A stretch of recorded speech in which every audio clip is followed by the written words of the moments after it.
There you go. Feeder, just the way I'm feeling. XFM 104.9. I'm Ricky Gervais, Steve Merchant, Karl Pilkington. We've got a great show lined up this week, haven't we? Go on, what have you got planned? Well, I've got songs from David Bowie, Thin Lizzy, Gene, AC/DC. You heard Feeder there. You got, Smiths, all that. We got a great feature, a new feature.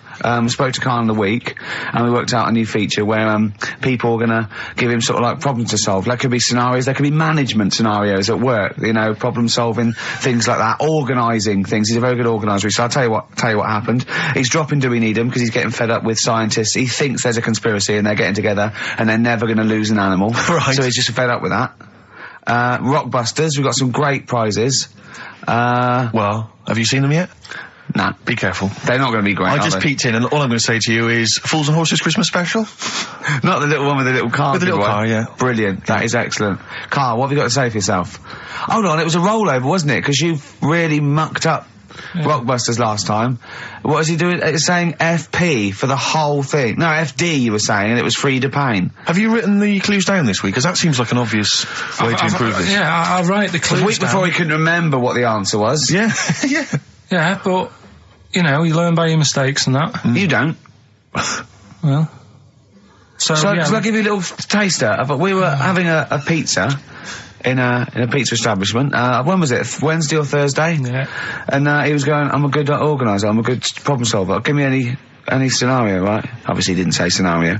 And I went, okay then, so you're the manager of this place, and there's a couple there, elderly couple, they're about 60. They've had a lovely meal. He went, yeah, right. I went, but the gentleman, he's got a little bit of a heart condition. He takes a pill after his meal, as he should, after meals. He's only taken Viagra. Oh. And now he's stuck in.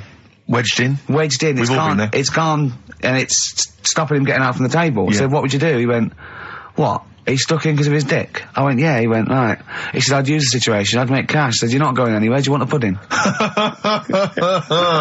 Entrepreneurial, yeah. I like it, Karl. And he went, so that's that sorted, I've got the job on that. Next, I went, okay. You won't believe it. Next day, there's a little problem in the toilets. Two gay men were having sex and they got stuck in each other. Yeah.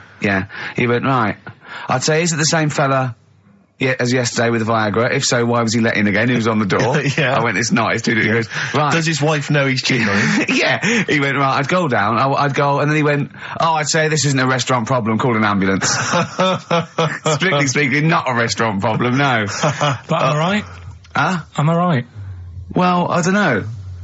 Would you give me the job if say, like, you were the boss of that restaurant and you... do you know what I like about this? At no point did he say, Gervais, why are you being so mental? Yeah. Why would someone get stuck because they took Viagra by mistake and two people get stuck in each other? But you've heard the stories from his past. That is a perfectly legitimate situation to find yourself in. You grew up in his part of What would you Manchester. do if there was two fellas with big heads and webbed feet and they had a horse in a...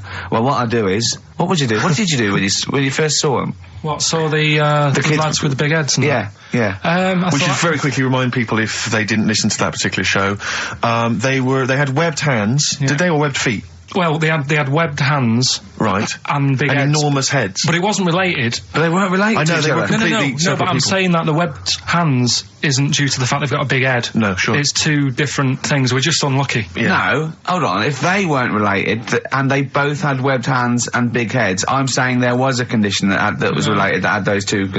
I don't think there was. So what do you think the chances of that are? They're not related, and he goes, "Oh, you got a big head and webbed hands as well." Yeah, just a coincidence, isn't it? Yeah, I honestly don't think it was related. Right. Because I've since seen the same problem again on another kid with a big head. His hands look good.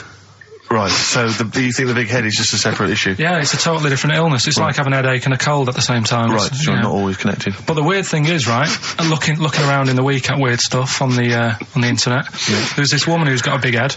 Oh, yeah. And, she was fed up with it because when she was walking down the street, it was so big, she couldn't hold it up. Right. She couldn't hold it up. Oh, God. Okay, shut up. So when she was walking, her eyes were hurting because she had to sort of look up all the time because her head was that heavy. Her chin was sort of balanced on her chest. Right. And she'd have to peek up, yeah. So she goes to the doctors, and this was after years and years, and said, I thought I could put up with it, but I can't. How big was her head? It's big, I don't know if it was like big because there wasn't a picture. I don't know if it was just big or a lot of bone. So it was heavy. Very heavy. Right, like the Elephant Man, just outcrops. Yeah, right. So the doctor said, we can sort that out. But we'll have to take your head off. Right. Okay, listen to this. Listen, keep going. Because what you don't seem to understand is I have the same reaction to you when I see it. Yeah. What? Right? You're quizzical yourself. So I looked at it, they took her head off, chipped away a bit of the bone, made her head lighter, put it back on.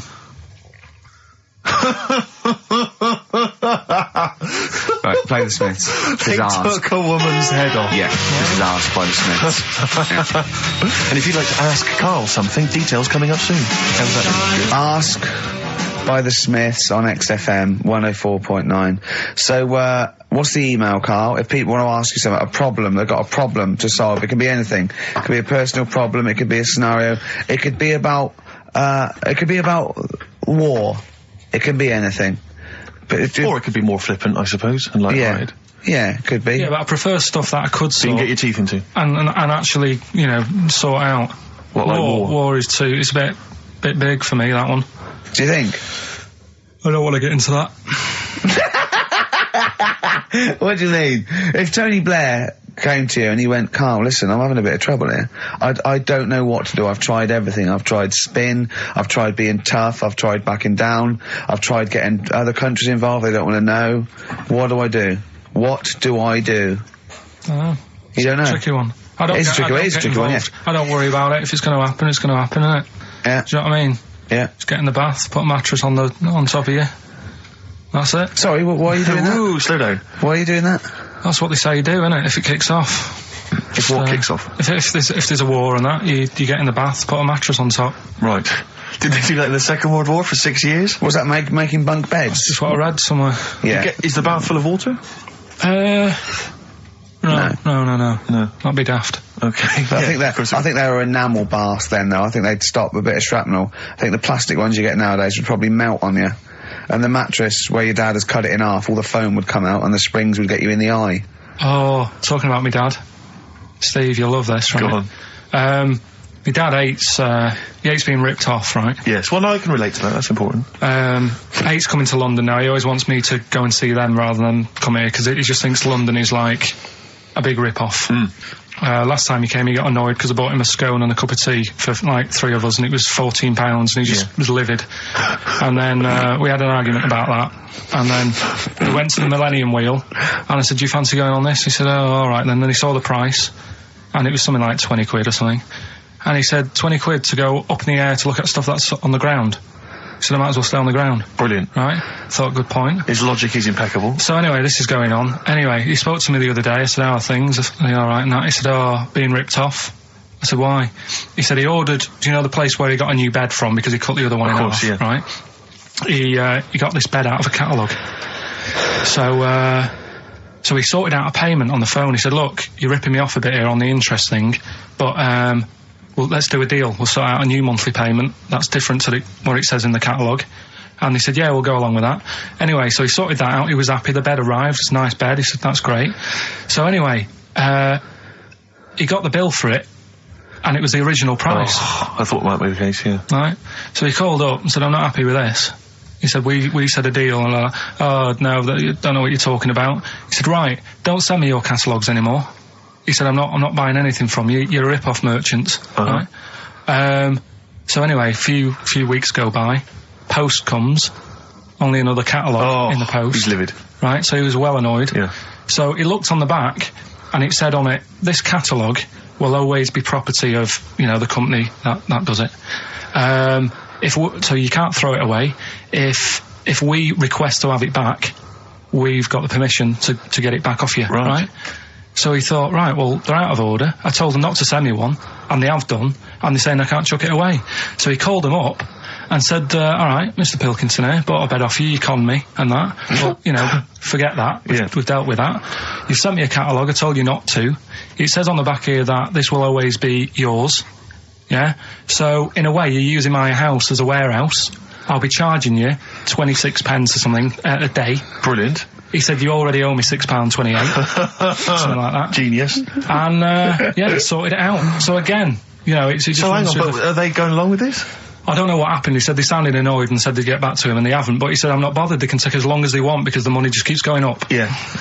So, what sort of profit has he made so far? Well, when I spoke to him in the week, it was like £6 odd. Yeah. I think that was on Tuesday. So he's just leaving it. It's like an investment. Yeah. It's like an antique he's bought. It's just going up every day. So, well, keep us posted on that. That's dynamite. One day we need to speak to your father.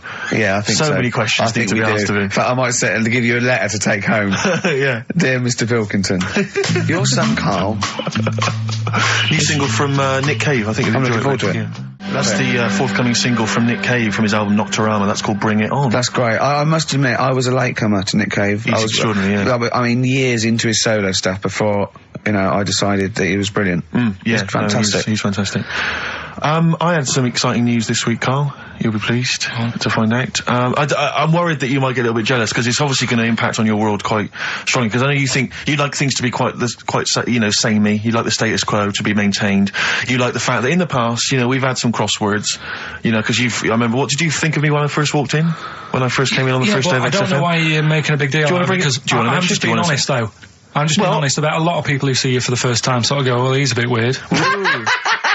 I know that, Steve, that you brought it up, and then you're again. But I'm sure that wasn't what he said before. No, did he say before? Yeah, well, he's a bit weird. Yeah, well, he looked at you, and I knew. I could see by the look of his face. You know when your kid, and your kid's sort of scared of something, and they go, "Why is your kid?" He goes, "Oh, he doesn't like pigeons or spiders." Right. It was like that when I saw Karl, and I brought you in, and I went, "What do you think of that, Karl?" I could see the look on his face that he was disturbed. Sure. And then, as he said, you get used to it, don't you? Yeah, you get used to it. And you have changed a little bit. Your hair's a bit smarter now, and you got some nicer glasses and that, I think. Or I might have just got used to it. Whoa! Don't bring it up, Steve. Don't look at me like that. So you say that you think some other people in the office thought the same? Do you know that for sure? Karl. Did you discuss it?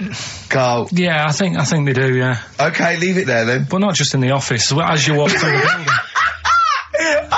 It's worse than you ever thought. Well, no, it's not worse than I ever thought, because as you well know, Ricky Gervais, what did I do on Thursday morning? Oh, is this the thing, For those that perhaps are not of the female persuasion listening, there's a magazine. Apparently it sells quite well. It's one of the sort of female, issues magazines. I think it's called Company Magazine. It's like your sort of, I guess it's a bit like your Moore or your Vanity Fair or whatever. Anyway, they run every year the 50 most eligible bachelors in Great Britain section. Ding dong, hello. Who's in there this year? In the 50, in the top 50 of the entire country. And then they vote, and they put them in order and see who's the most eligible bachelor. But that's 50 people, right? It always annoys me slightly because bachelor, it kind of seems like a more sophisticated word for loser.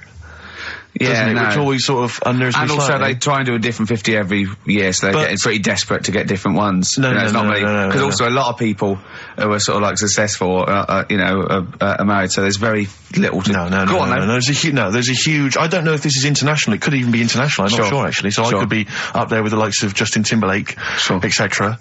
So, Fred Durst... Yeah, that sort of person, So anyway, this is what's exciting, right? Although I'm slightly frustrated because they were telling me that last year... All right, because what happens is the readers of the magazine, they vote for who they think is number one most eligible bachelor, right? Last year, the prize was a 2-week trip in the Bahamas, okay? This year, I'm rather annoyed, because all I'm gonna win is a moped. That's the prize this year. That's the prize this year, a moped. Backtrack. What? Sorry? Last year was a 2-week trip to Bahamas, and this year just a moped. All I'm gonna get is a moped. All you're gonna win is a moped. Yeah, you got no chance. You've got no chance. Who else is in it? Well, I mean, I don't know lots of them of people you'd never heard of. I know Duncan from Blue. Ding. So you're second to him at least already. I imagine you're going to come behind the other 49. Because there'll be people voting for me. They get to vote for me. Yeah, Steve. They'll see my photo and then they can vote for me. Yeah, according to Heat, I was 22nd most sexy man in the world. I better take that helmet back. I would. AC/DC. Brilliant. You shoot me all night long on XFM 104.9. Well, this show is a rocking. It is. Ricky Gervais, Steve Merchant, Karl Pilkington. I came up with a new, strand for Karl as well. He's always got, we've done, I don't think there's a week gone where we haven't mentioned an hairy kid. A hairy child, you're right. Yeah. and something related to a monkey and that. And I thought you could do a regular thing where he's got to come up with a story about an ape or a monkey, and it's called Chimpanzee That. Of course. I have got one, but I can't remember it at the moment, so I'll just have to It'll come to you whenever you've joined the show. Well, listen, while you're thinking like that, while you're stewing on that, here's a problem that someone's emailed in. We're taking emails today. If you've got a problem, a concern, or, you know, just a general query that you think Karl could answer for you. It could be about anything. It could be about some of the big kind of philosophical questions. It could be you know, something to do with war or famine, anything like that. Or it could just be a personal dilemma, you know, something that's happening locally. Anyway, this seems one that I think you and your father have probably come across this sort of dilemma in the past. And I'd be interested to know what your take is on it. Let me see, this is from Lee Matthews by the look of it. He says, he lives in a suburban area where the local teenagers also live on the same road, and they're running riot. They're smashing wing mirrors off the cars, they're crashing into parked cars on their skateboards, and they're just generally making mayhem, you know, night and day. What can he do to stop this going on? The parents of the kids don't seem to give a damn. Anyone who complains to them, they just say, oh, piss off. You know, the police are useless because they never catch them in the actual act of violence, which is what they got to do to apparently convict them. So they don't know who to turn to, really. It's rather like when a little old lady went and got the A-team, you know. You know, and he was dressed as an elderly Chinaman. Exactly. She knew who he was. Colonel Decker didn't have a clue. Yeah. You see, it's weird, because now it has got out of hand. Sure. Do you know what I mean? Like, years ago when I was growing up on the estate, yeah, you had problems, but not like you have now. Do you know what I mean? You know, Summers were nice as well, weren't they? Well, it did seem that way, didn't it? Yeah. Right, and police are getting shorter and younger. But you yourself kind of admitted in the past that you were something of a tearaway. You didn't do anything like these kids here. The thing is, I was scared that if I got caught doing it, my dad would go mad. Yes. And I remember smashing a car window by accident and legging it in the lounge and sort of pretending to go asleep on the settee. Right? Genius. And I heard a knock at the door. He chloroformed himself just to be unconscious when his dad came home. And there was a knock on the door, and I thought, oh God, this is a fella who saw me. I was chucking a stone in the air, seeing how high I could throw it. Of course you were. Did it keep landing on your head? That would explain a lot. And it came down. Chucking a stone in the air, love it. To see how far I could throw brilliant. It. So, you know, I wasn't bothering anyone. Did you invent that game? Right, Did you get the stone for your birthday? Go and play with your stone. He gave one to Suzanne. Karl, go and play with your stone. The thing is, right, and it came down at a funny angle, and of course it did. It ate the back of this car, and the back window is the most expensive because it has that heating thing in it, in case you got a frosty window. Yeah. So I thought, oh God. So I legged it in, got on the settee, went to sleep, knocked at the door. Genius. It's a brilliant plan. It's a brilliant plan. I couldn't be guilty. I'm asleep. So I love the idea. So the thing is, our lounge used to sort of, you could see in from the door, right? So this family who saw me do it, saw me asleep on the settee, and my mum said, go and get the door. And I sort of went, oh, as if I'd been asleep. Yeah. And went to the door, like, rubbing my eyes. And the fella said, what did you run off for? I saw you. I was like, oh no. And I didn't see my dad. I went out. It was when he was working sort of evenings. So I went out so I didn't have to see my dad. And then the next day I came home from school, and my dad said, 45 quid. Ooh. That's all he said. That's all he looked at me. And then you fell asleep, and he went, wake up. You know what I said? No, 45 quid. Now the thing Karl. is, he didn't have to do anything. £45, Karl. Now, I know you were saving up for a brick, but you can't have it.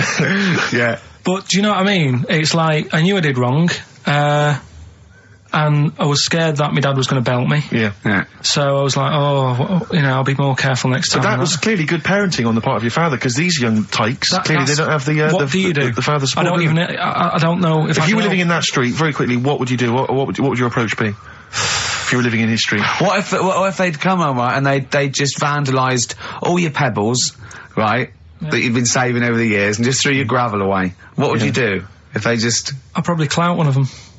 So you'd use violence? I think it's the only way sometimes. Sometimes the only way. And I don't mean, you know, really bad, but I'd show them that I'm not putting up with this. Right. And then the problem is you've got their family coming round, and they're probably quite Go asleep. If you hit a kid and the dad comes down, just go to sleep. Yeah. Just equally, if you're doing a bigger crime, you know, a bank job or a murder. Remember to take the stocking off your head, because if they wake you up and go, why have you got a stocking on your head? Just go, oh, I had a weird dream. It won't work. It's like with our kid, right? He was, I told Ricky about this the other day in the pub, but is this your brother? He never, because he was a terror, wasn't he? Well, yeah, a little bit, but he did drive a tank down the high street once, didn't he? Yeah, that's when he was in the army. But another story. But this time, I remember, my mum and dad were going out, right, for the evening. And, I must have been about, 5, so our Mark was like, probably 18, something like that, 16, 17, 18. So my mum and dad go out, and our Mark says to me, right, here's a deal, do your little deal. I'm going to have a load of women round. Right? Deal is, I'll let you have your tractor in the house. Wow, he had a tank, you had a tractor. but his brother didn't have the rocks that Karl had. No. So he needed the tractor to put his toys along. What kind of a man was he? He brought a bunch of women round? So, yeah, there was loads of... But do you know when you're a kid, you don't think, oh, I know what they're up to. You're not bothered, are you? Do you know what I mean? As long as I've got my tractor, I'm happy. Yeah. So I was... He hasn't changed a bit. But how many women did he have? Was it just him and, like, a bunch of women? Yeah. Was it like... What's his name? Looked like Nedwell from Confessions. Yeah. Confessions of an Older Brother. They all just came around and He liked his women. Seriously, right, my mum and dad had to move because they got sick of women coming round saying, I've got a kid and it's your Mark's. They had to move because it got that in Bath. You know, did you hear, when you were playing on your tractor and there was women running back and forth in underwear, did you ever hear this noise? Did you ever hear that? Or kind of wow, wow, wow, wow. Wow, wow, wow, wow. And just see your brother's arse disappearing down the thing being chased by a butcher. Did you ever... It's not important, is it? Is that what it's going to be like, do you think, when I'm voted #1 most eligible bachelor in Great Britain? Yeah, and you come in on your moped. I mean, no, am I going to get a tractor? Chewing brakes, painkiller. Open brackets, summer rain, close brackets. On XFM 104.9, Ricky Gervais, Steve Merchant, Karl Pilkington. Rockbusters? Is it that time? It is indeed. Last week, of course, it was a disaster. Yep, every Saturday at 16 minutes to 2, we do Rockbusters. I have to say that I've not really gone through them, but the prizes look exactly the same as they were last week. Yeah. There's that T-shirt. So it's a rollover, but you haven't added to it. Have you not The added point of a anything to rollover it? is you've got to add to it. That's the excitement. Yeah, there's a couple of albums that were... Okay, well, there's also the Fools and Horses video with the free... I don't think... I'm bloody jealous of that. I like that little yellow thing. It's a little, there's a little kind of model three-wheeled van. Rodney, you plonker. Oh, dear. What's that? This is what looks to be some kind of best-of the stereo MCs. Don't call me a plonker, you wanker. The David Attenborough DVD collection. Oh, Unc shit himself again. Oh, yeah, the big prize that we tried to give away.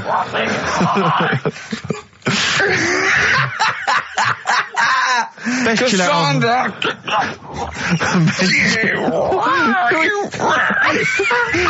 Who is that supposed to be an impression of? Which member of the cast is that? Is that Cheeky Dell? I don't know. Best chill out album ever, the best air guitar volume 2, and of course for all our fans, Doctor Who, The Aztecs. That's on DVD, and that's one of the William Hartnell Doctor Who. All right, that's the worst impression I've ever heard. That's brilliant. Right, then. Right, three cryptic stuff. Oh, come on. Right. Rodney, Three,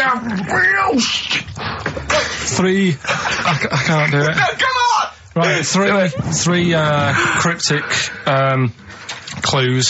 some of which may be wrong. Yeah, and don't take the letters literally. Yeah. Right, go on. And some initials, and it makes up a band. So here we go then. There's 3 of them. You email in ricky.gervais@xfm.co.uk. Yep. Right, here we go then. Sure. Number 1. The weather stinks, doesn't it? The weather stinks, doesn't it? Yeah. That's R. That's R. Right. The weather stinks, doesn't it? Yeah. Second one.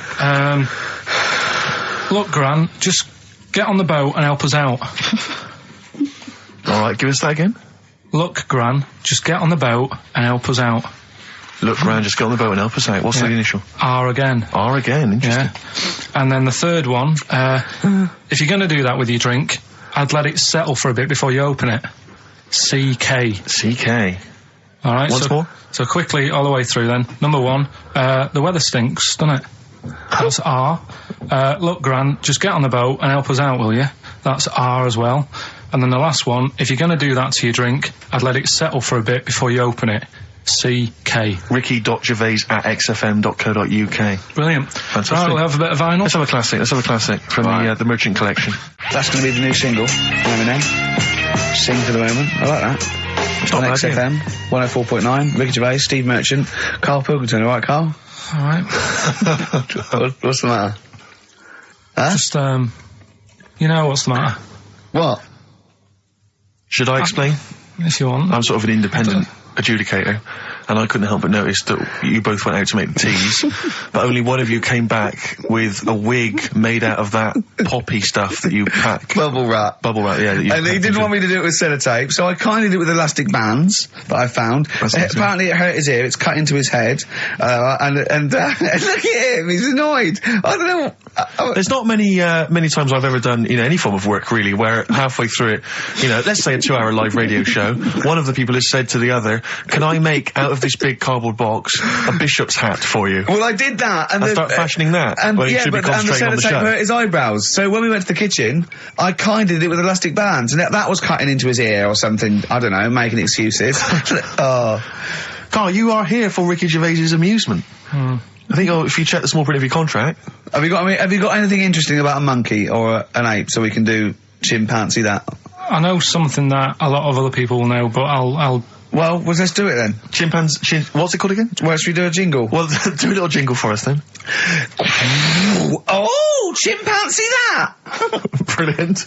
That's great. Right. So I look forward to that every week. Yeah. And what's your interesting chimp fact? Right, it's about this monkey ages ago. Of course. Don't know where it happened. 17th century? I think it was a chimp. Right. Got caught having a fag. You know it? What do you mean, do I know it? Oh, narrow it down. Loads of chimps are caught with woodbines. Right. Got caught having a fag. So it was sent to court.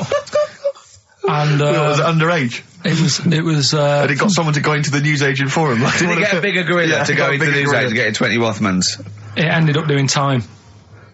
Because it was. Go back a minute. Wait a minute. Whoa. No, I don't know that's as much as I know. So there's no point questioning. That is as much as you know, isn't it? Quite literally. Sorry, but why did he go to prison? It's against the law to have a monkey having a fag. In a built-up area. What are you talking about? It's against the law for a monkey to have a fag. What if it got it himself? Even if it just... What about if it earned it himself, just like moving tyres round or mucking out the zebras? I don't know the full story. You don't know the full story, do you? But do you think... You never do you? I presume it was a monkey from a zoo, right? Yeah. Do you think it'd be fed up, though? Because in a way, it's home from home, isn't it? When I read it, I didn't think it was that bad, because I just thought, well... They don't put monkeys in prison. They didn't put the monkey in a prison. They're overcrowded. They haven't got the space. Well, I'll find it and give you the where I got it from, and you. Chopper Harris was furious because the monkey got the top bunk. Yeah. Can I just? Okay then. Oh, chimpanzee that. Another one next week. I don't think so. Rockbusters, right? Can I just recap? Yeah, because actually I have to say you've really stumped people this week. Yeah. Well, either that or they just can't be bothered anymore. Well, they're wrong again. No, right. I think the prizes are so pitiful they can't be asked. Let me just explain it again, just in case they don't understand it. It's a cryptic clue, right? And it makes up a band, and the initial that I give you is the initial that the band or the artist starts off with. So last week, I can't remember, but we did AK, an exploding pet, atomic kitten. That explains it. So very quickly, number one. No, last week we did FP. That you gave out the clue, FD, Frida Payne. Yeah, it was an error. So they're all right this week, though, are they? Yeah, the weather stinks, doesn't it? That's the cryptic clue, and the letter is R. Number two. That's the rainy smell, boys. Right. Look, Gran, just get on the boat and help us out, will you? That's R as well. And the last one. If you're that's rigging nanny. If you're going to do that to your drink, I'd let it settle for a bit before you open it. That's CK. Right. Ricky.gervais@xfm.co.uk. Plus, keep your problems and queries coming in for Carl. We've got another one as well, which I'd like to give you after the next track, Carl, if I may.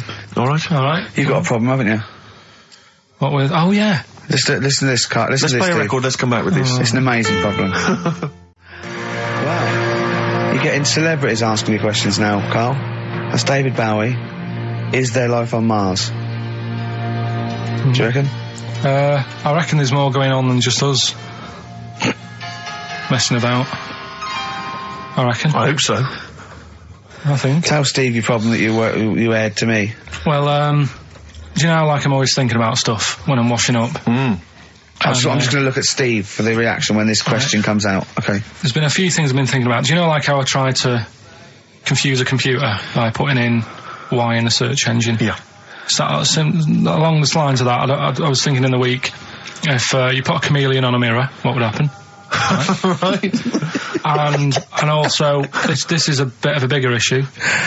We're always making more and more stuff, right, in the world. You know, big buildings, big planes, big boats and that. Will we ever get to a point where all this is too heavy for the world to handle? Right, what error has he made there, Steve? What physical, scientific error has he made there with that question? I can't begin to explain it. Carl, we're not getting the rocks from other planets. It's already here. It's like having a big pile of books in a room and then moving them over to the other side of the room and build a thing going, oh, can the room take it? I'm building a lot of things out of these books. What about plastic? Where's that come from? Other chemicals that existed on the planet. Yeah. Do you see the point? Hang on a minute, though.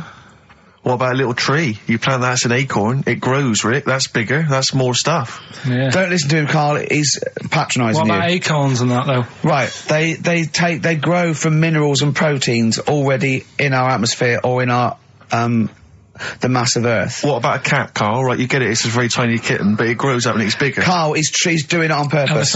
Elephants, they're very small to begin with, but they get bigger and bigger and bigger, and so they get heavier and heavier. Mind you, dinosaurs have gone. You know, but you...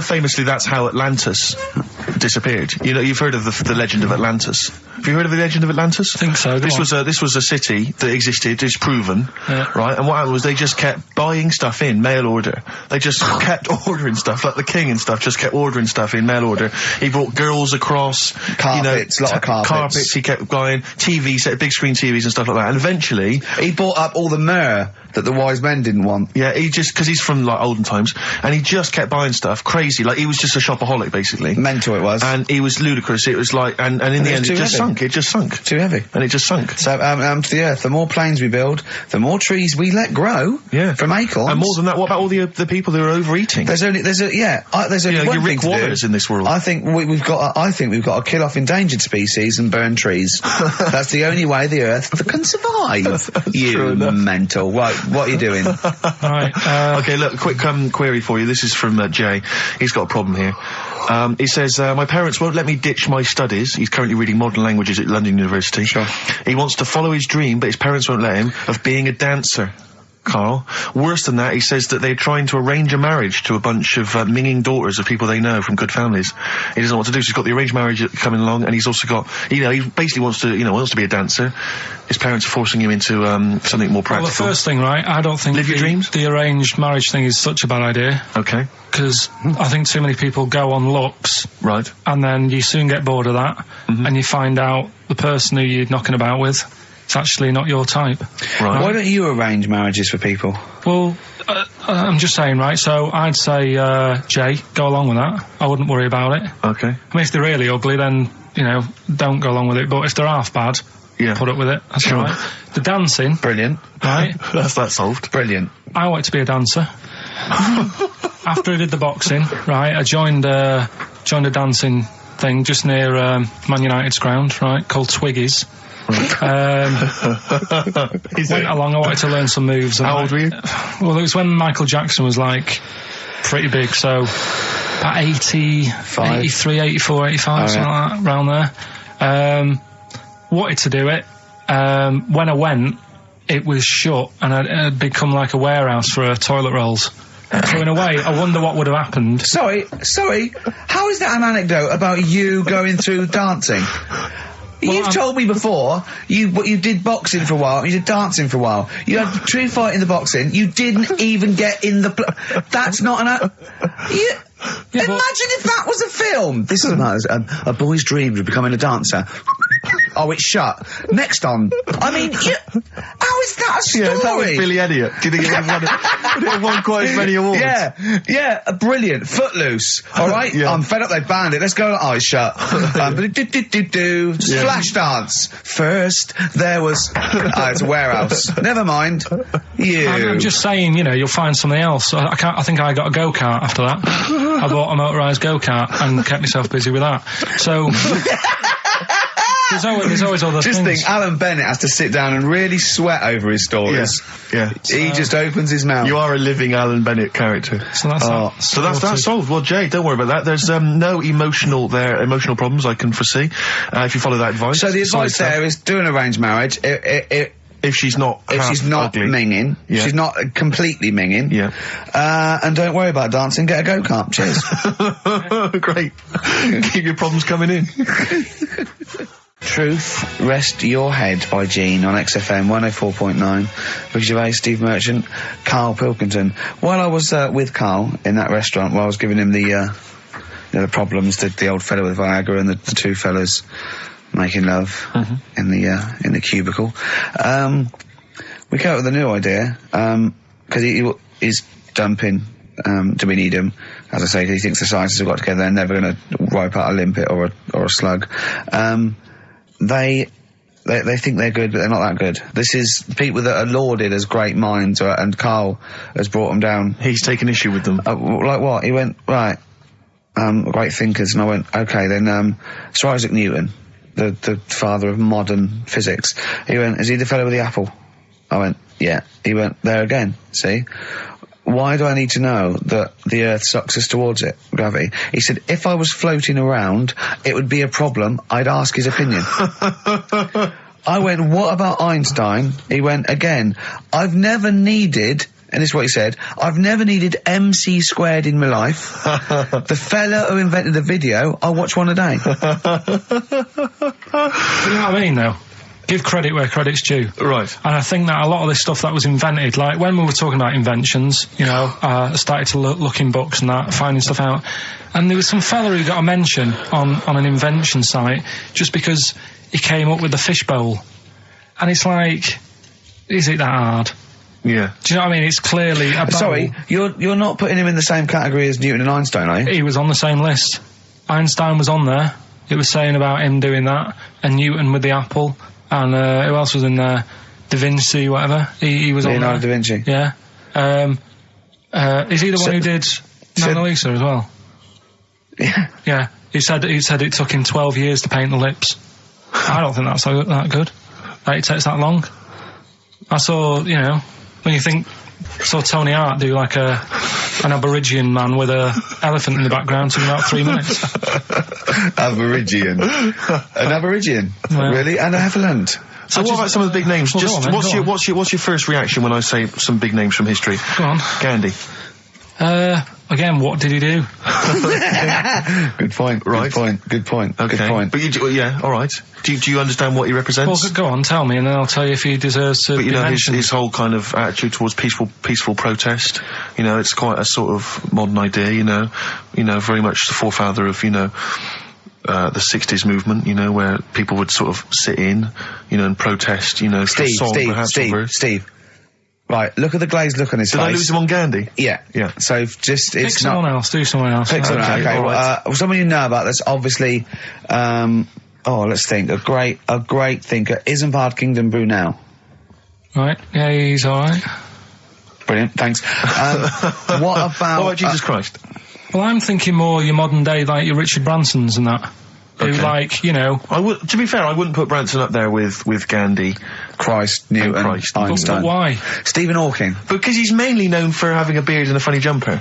To be honest, you have to start including Noel Edmonds. That's Noel Edmonds, yeah, you're getting confused there. But Branson's a bussman, he's not one of the great sort of, scientific minds I think or philosophical thinkers. In time... Whereas Clive Sinclair, in his little car, on his way to work, brilliant. No, but in time, there's certain things, like the apple falling off a tree. Right. Whoever was sat there would have gone, that's a bit odd. Do you know what I mean? It's just that they were there first. But to be fair, Christ instigated 2,000 years of religion based on his teachings. Richard Branson, to be fair, he did launch Mike Oldfield's Tubular Bells. Yeah, they're not quite comparable. It depends what you get impressed by, doesn't it? Suzanne's always saying... Maybe Newton was there. He was coming up with a brilliant theory. Like, amazing. He was probably inventing the helicopter, right? The apple hit him in the head and he went, the earth's sucking me. The earth's sucking me.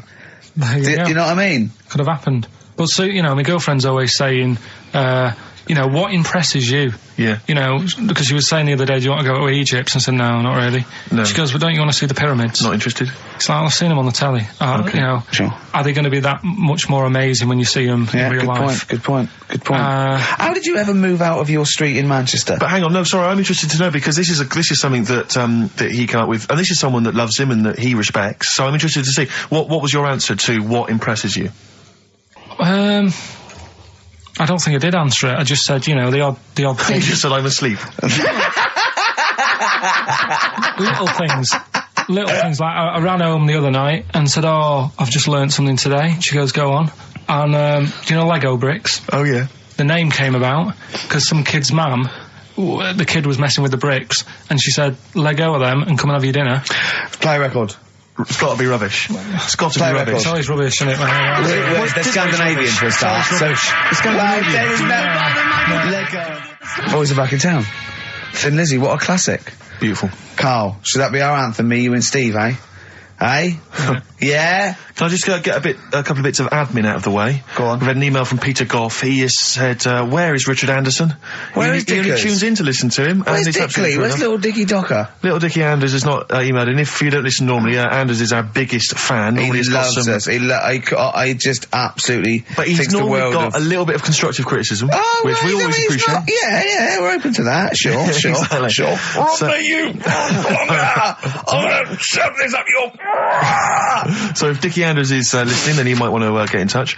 Also, dear Ricky, I've developed a bit of a fetish for the way you say winners in your hit sitcom The Office. I'm trying to get my fiancé to say it, but he hasn't quite mastered it yet. Anyway, we're getting married in Las Vegas in a couple of weeks' time. Could you please say winners on air as a sort of wedding present? It's becoming one of the most popular requests at weddings now, me saying winners. So, winners. There's a few I didn't get in. Thatcham, Shinfield. So there's a Woodley. There you are. There you go. That's beautiful. That's keeping them happy. Good luck to them. That's Leopard. It's one of those stupid email names. If you're going to email us, at least mention your name, because otherwise it makes me sound like a fool. A leopard, the original name for a giraffe. Interesting. Thanks for that. Whereas Lego was invented when a mother had sent someone to get some. Though there's no name for them. She went, "Can you go and get some?" There was a gap. He went, "Oh yeah, I'll go and get some," because they weren't called anything. Brought them back. Started playing with her. And then she went, "Look, give me those." He went, "No." She went, "Lego, you idiot." Yeah, the actual explanation, various people have emailed us in or phoned in now. The company was set up in 1934. It's a Danish company, obviously. Yeah. Lego comes from the Danish words leg got, which means play well, and it was later discovered that it was also a Latin phrase that meant I study or I put together. That's the actual, where did you get that from? But the thing is, you see, that's where learning's got to be interesting, because if it even started like that, I'd just go, I'm not interested. I'd be looking for... So if a fact might be true, but it's just not good enough. It's not interesting enough for you. Not interesting enough. Okay, another quick dilemma for you, So if Newton would have said, apples are attracted to our heads, be careful, they attack you, that would have been interesting.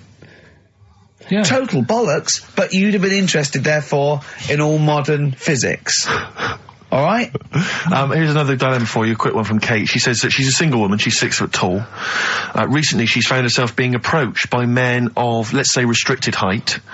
And she's not desperate, but is it ever acceptable in her, she wants to know now, is it ever acceptable for a taller lady to go out with a person of restricted growth?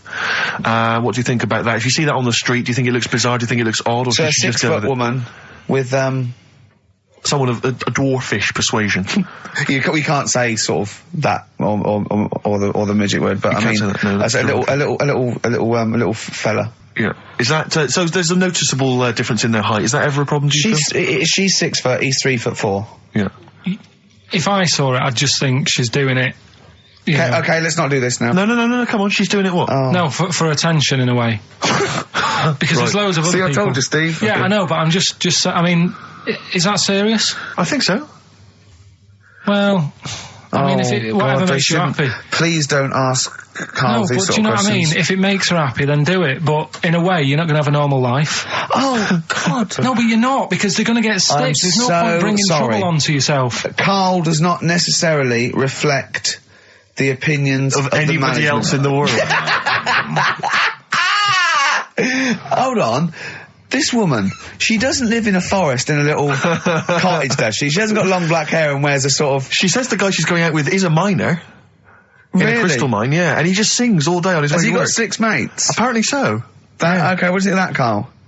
I'm still... Sorry, I'm listening. I just was thinking about... Someone just called up and called him dopey. Yeah. Didn't they? I mean, whatever. Do you know what I mean? Why? What's the matter with you? What's the matter with you today? I'm just saying. What, you're fed up with people taking issue with some of the stupid things you say? Lego was invented by a mother going, Lego of that. What are we going to do with all the buildings? The earth might collapse. What do you expect people to say? Well, even our listeners know you're talking rubbish, and some of those aren't allowed to wear socks. I mean... Listen, right, last week when I did Do We Need 'Em, do you know when I called up one of the museums in a science museum? Yeah, are you talking to me? Yeah, I'm just saying, I wanted to tell you before when the song was on, but you're so busy listening to it. Yeah, was I so busy listening to a song I was playing? Yeah, but we're doing a radio show, aren't we? All right, what's your point? Well, I just wanted to say, she emailed in to say I got her name wrong, so I'm just apologising for that. What did you call her? I think I called her Jessica. What was her name? I don't know, I've got it on email somewhere. This is not an apology! No, I'm You've just got saying... it wrong again! You've not even said her real name! How is that an apology? Well, I remember, I read the email, so, yeah, But who are you apologising to? I think her name's Jackie, I think. Oh, you've got it wrong again, haven't you? Well, anyway, and she just said if you want to see dinosaurs and that, go to the museum. You were complaining about that as well, weren't you? You went to a museum and there was too many dinosaurs. He said you just need 4. No, well, Steve, have you been to the one in Knightsbridge? I think so. This one that I called up, right? It's nice. You go in, you get a good collection of stuff. You walk in, there's 3 or 4 dinosaurs. You've had enough, right? I went into New York, right? I went to the museum there, hundreds of them. You can't move for dinosaurs. Yeah. It's almost like they're responsible for them being extinct. There's loads of them. So all I'm saying is, if you want to see a dinosaur, go to the one near Knightsbridge. They've got a nice selection, some old vases and stuff. It's worth going. So, do you work for them? Because that was a pretty big sell. Well, you could work that into quite an advert, I imagine. Brilliant. Karl, you're fed up, aren't you? Because you had to get up early. Well, that's another thing, but will we give out the answers for... Let's do that after we've played the next tune. I have to say that I'm wondering if Rockbusters, like Do We Need 'Em, is beginning to run its course, because this week we've had very, very few right answers. I think you're just getting too complicated. Yeah, because his clues and his answers are rubbish. Why don't you start doing proper ones?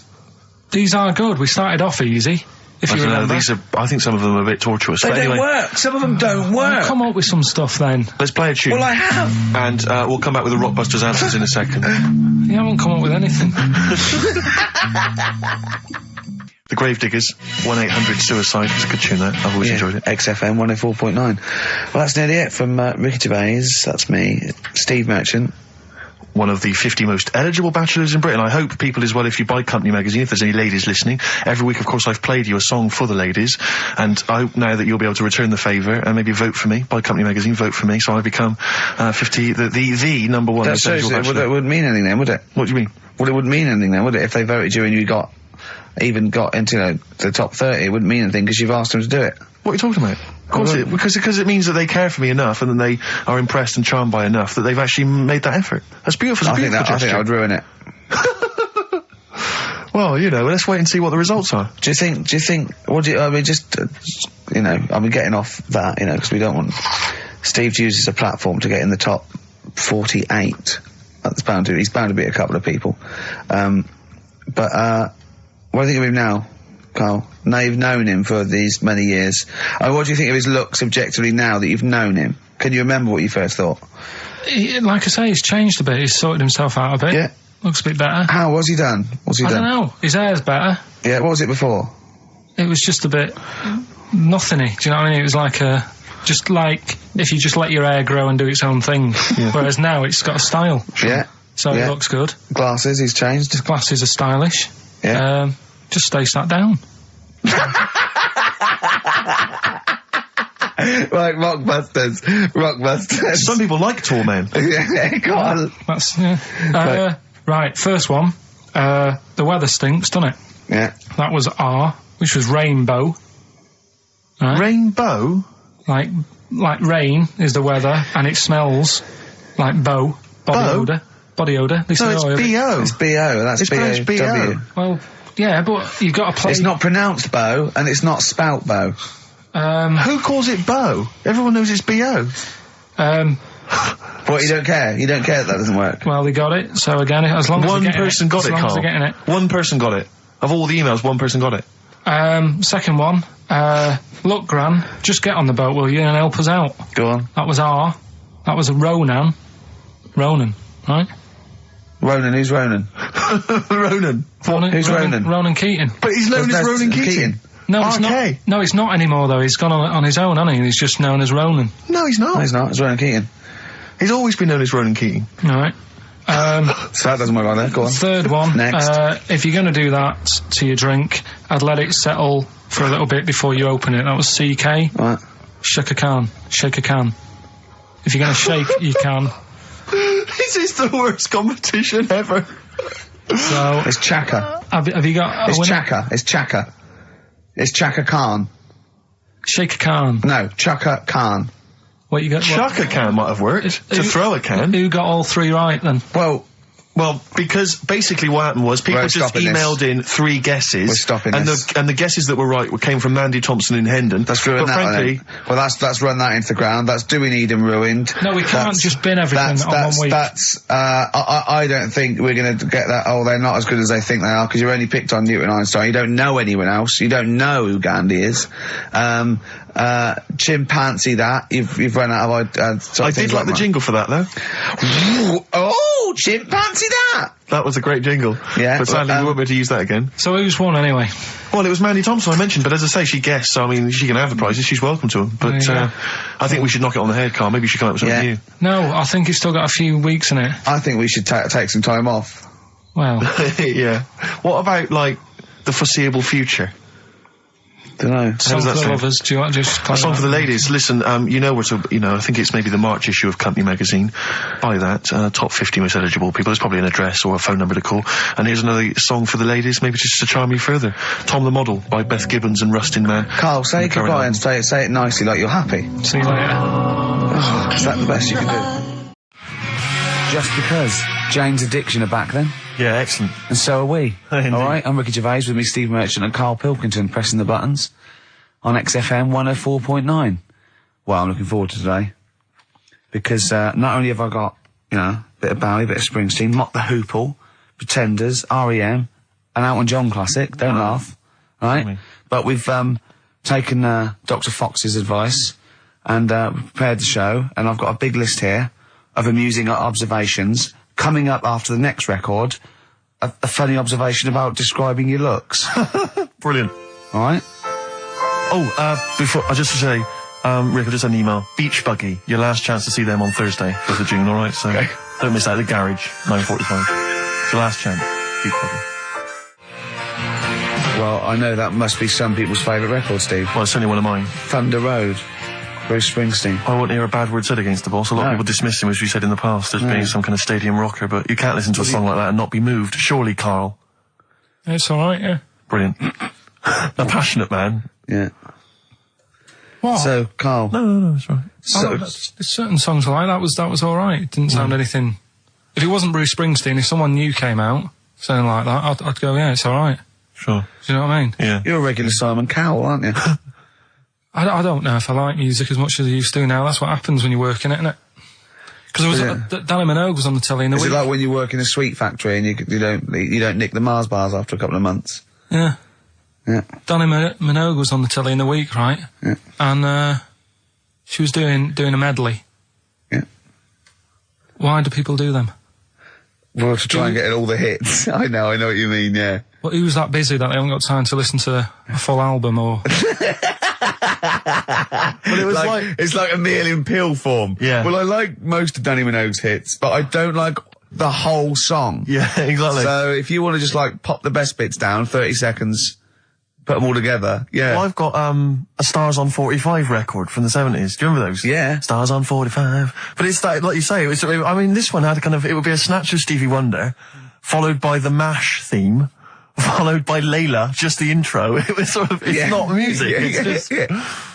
Well, we do a bit of that, don't we? That's what DJing is, isn't it? It's a bit of everything. But we play the whole song, don't we, often? Yeah, we're better, aren't we, Carl? Oh. So what do you want to talk about today? Do you want to look at the list? Yeah, well, it's got describe looks. That's our list we've put. So this is a very amusing sort of link about describing your looks. I don't know. What's this? I don't remember this. No, I just was thinking like, you know, everyone's got an idea in their head, right? Of what Careful, Carl. Don't open yourself up to criticism. Go on, yeah. Everyone's got an idea. Do you know what I mean? Everyone's got an idea of what they look like and stuff. If someone wanted to know what I look like, or what Ricky looked like, or what you look like, Steve, if that... Yeah. What would you use to describe yourself? Do you know what I mean? Words. Not really. I don't understand. What do you mean? Well, like... Someone who doesn't know us, we've got to describe, and what's the game to hopefully get some sort of interpersonal language going, so you know they've got the same image as you, to a certain extent. I'm just thinking, if I was to meet Steve in a restaurant, right, I'd nothing untoward going on. We're just hanging out. no, just having a chat, just having a normal night out. Yeah. Who's paying? Because I mean, is it expensive? Go Dutch. I mean, right. So, I say to you, I'll see you at 8, right, in this restaurant. I turn up at the door. It's a bit of a posh place, right? There's Steve Merchant in, and the waiter sort of goes, I don't know. What does he look like, right? And where's he from? Just a little French fella. Oh yeah. And what does he look like? So the thing I'd pick up on first, tall lad. Tall, yeah. And then he goes, you know, we got lots of tall people in, right? And I go, big eyes. Big eyes. Yeah. And then he'd go, yeah, he's over there. I'll be honest with you. I mean, you can have dinner and you can buy me dinner. I'm not sure you're going to get anywhere with me. If you're slagging me off. No, I'm not slagging you off though. That's what I'm saying. Yeah. I'm just using what comes to mind when can I just tall and big eyes? Can I assume that they know, like, could I say, like, easiest for me I'd say looks like Reg Varney from On the Buses. Would they understand that? Can I use sort of like kick references? He's 30 odd, this waiter, so he'll... Yeah, so I go, right. Oh yes, it's Reg Varney, he's sitting over there. Yeah. So he went German towards the end. See, I describe you more, Rick, I think, as... I would imagine, I'd say, have you ever seen that Johnny Vegas on the telly? Yeah. Imagine he was inflatable and he just let out a little bit of air. All right, well at least that's nice. What Ricky would look like. As opposed to like, you know, pumping harder. Yeah. Okay, well describe... Carl I'd describe as, you know those little red monkeys that you see on wildlife programs? They're in the trees and they scream when they see a leopard or something. I think so. Shave that. Just shave one of those little red monkeys and put some sort of, you know, old sort of Manchester gear on it, maybe. Yeah, you know what I mean? Yeah. An anorak and some baggy jeans. I'd like to see how the waiter would react to that. He's got a picture of a monkey, then he's got a picture of shaved.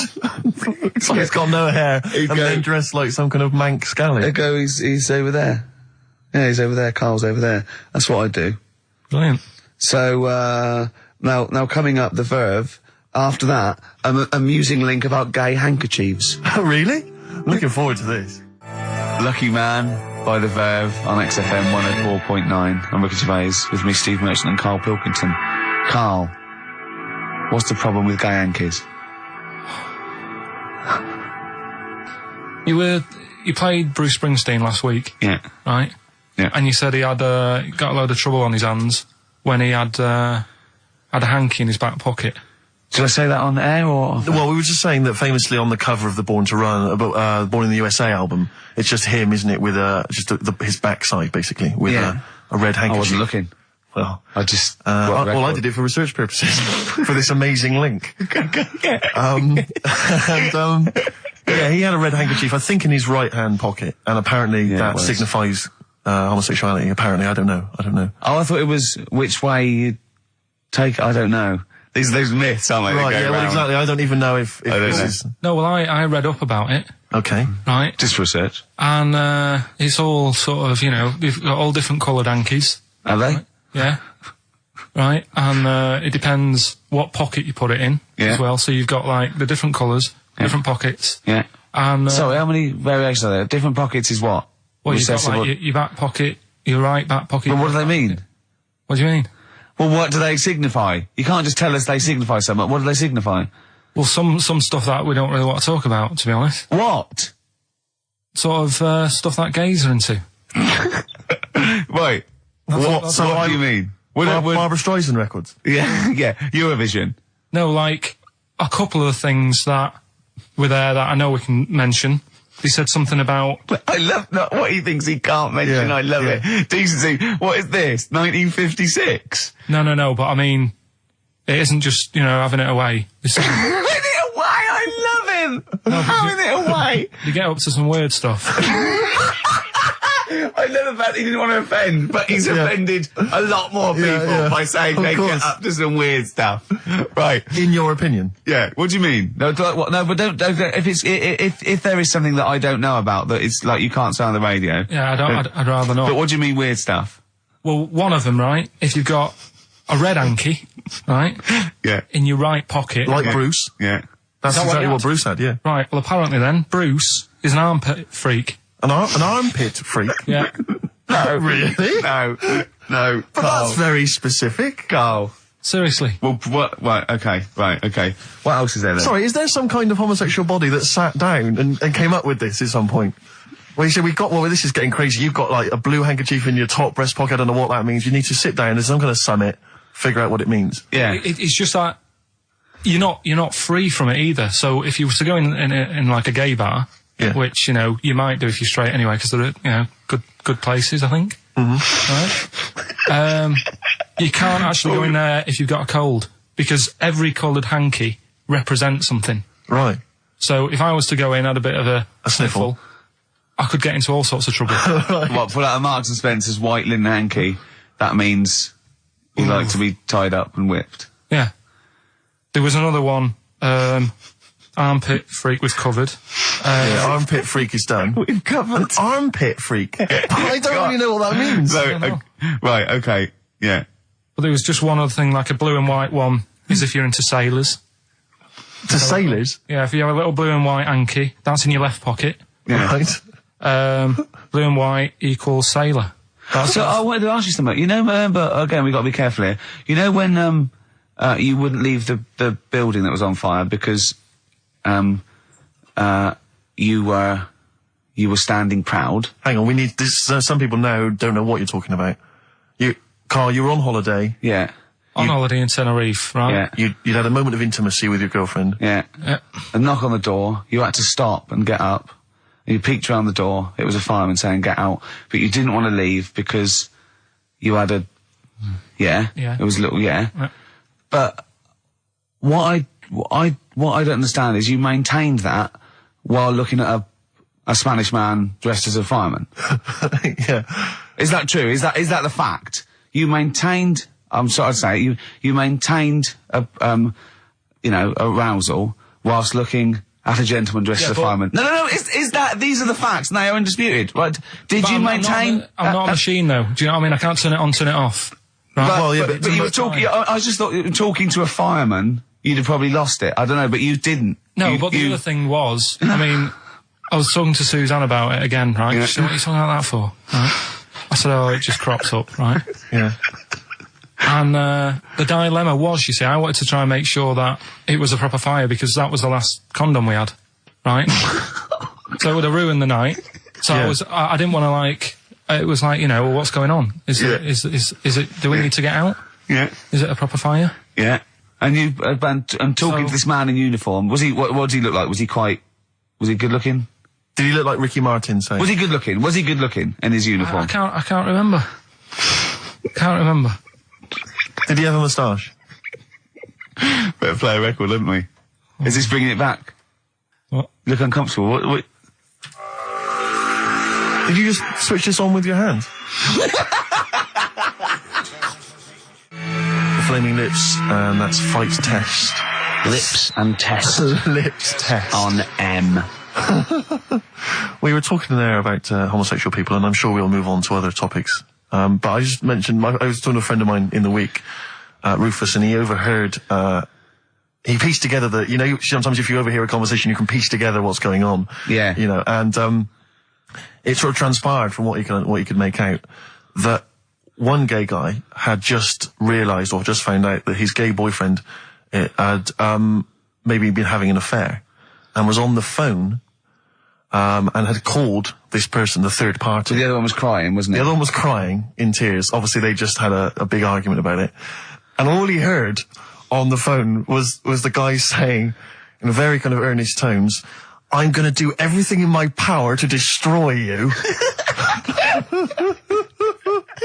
But I just like to think what that was. What was he, you know? No more guest list to GAY. To GAY.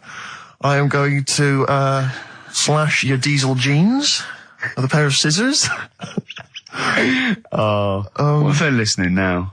I know, I mean, it's probably an emotional time for them. Yeah, but they probably don't think we're talking about them. No, not those. It's probably happened quite a lot this week. Well, possibly.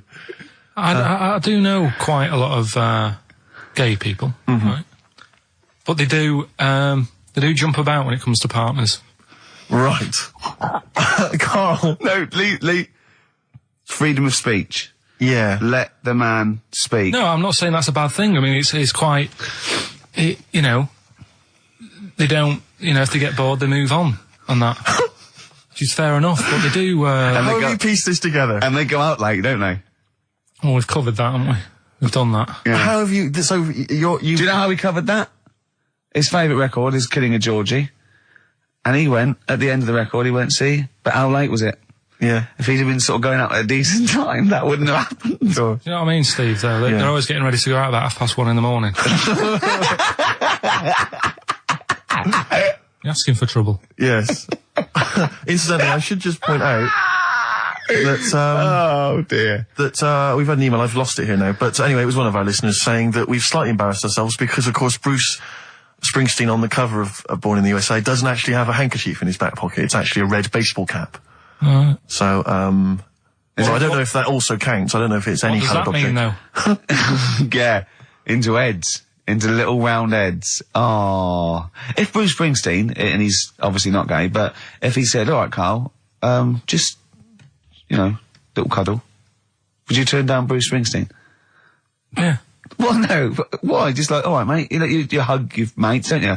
If Bruce said, alright, Carl, I like your show, love your head, little cuddle, a mate's cuddle. No, I just, I'd say what you're doing. You just say, look, We're a couple of old friends. look, Bruce Springsteen, I've wrote all those great songs, I like what you're doing, let's cuddle, let's have a little, alright, The mate. annoying thing is, right, Steve, right, do you know how he likes to squeeze me head? How Yeah. Ricky likes to squeeze me head? Yeah. He had an old mate over this week. He's got a similar shaped head, apparently, as mine. Yeah. Right? He's hardly gave me a call or anything, because he was busy with this other fella's head. Oh, you feel quite bad about that. Well, Is a better head to squeeze, I'll tell you why, because he shaves his every day, right? He's got the same sort of hair problem with him, shaves every day, right? problem. No, I know, and it's because he's had it shaved all the time, like, Carl's is sort of comes through a bit long at the side sometimes, it looks a bit unkempt towards the end of the week. I've seen there's a couple of little pimples under there. But I really have to do it, just like, get there, slap my hands on it, squeeze it. With this one, I can sort of get my finger, do you know what I mean? I get my, really, you know. You're like a gay, the way you jump about from head to head. That's my record, you like a gay. Just saying. Right, still coming up then.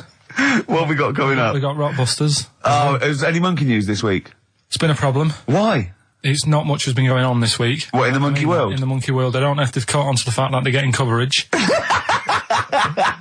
They're keeping their behaviour hush-hush. Being a bit careful, but I found something. Have you got Rockbusters? It's your last chance, don't forget. Is it good, these? Got Rockbusters, got some good prizes, Steve. We'll look at them in a bit. Yeah. Cheeky Freak of the Week. Have you got a cheeky freak of the week? Got that. Got Yeah. that. So what deformity is it this week that you're ridiculing? Well, keep listening.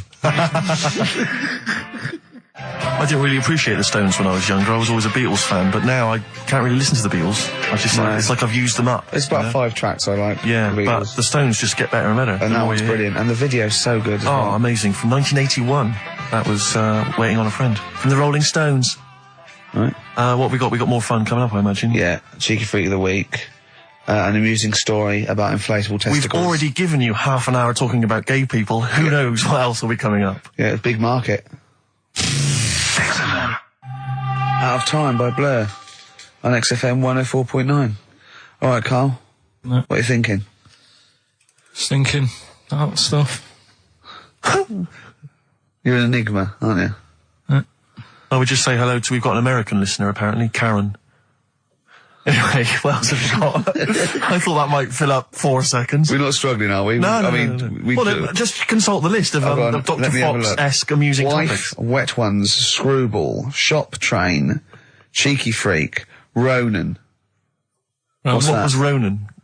Ronan. I just was telling you the other day about, that song that he does.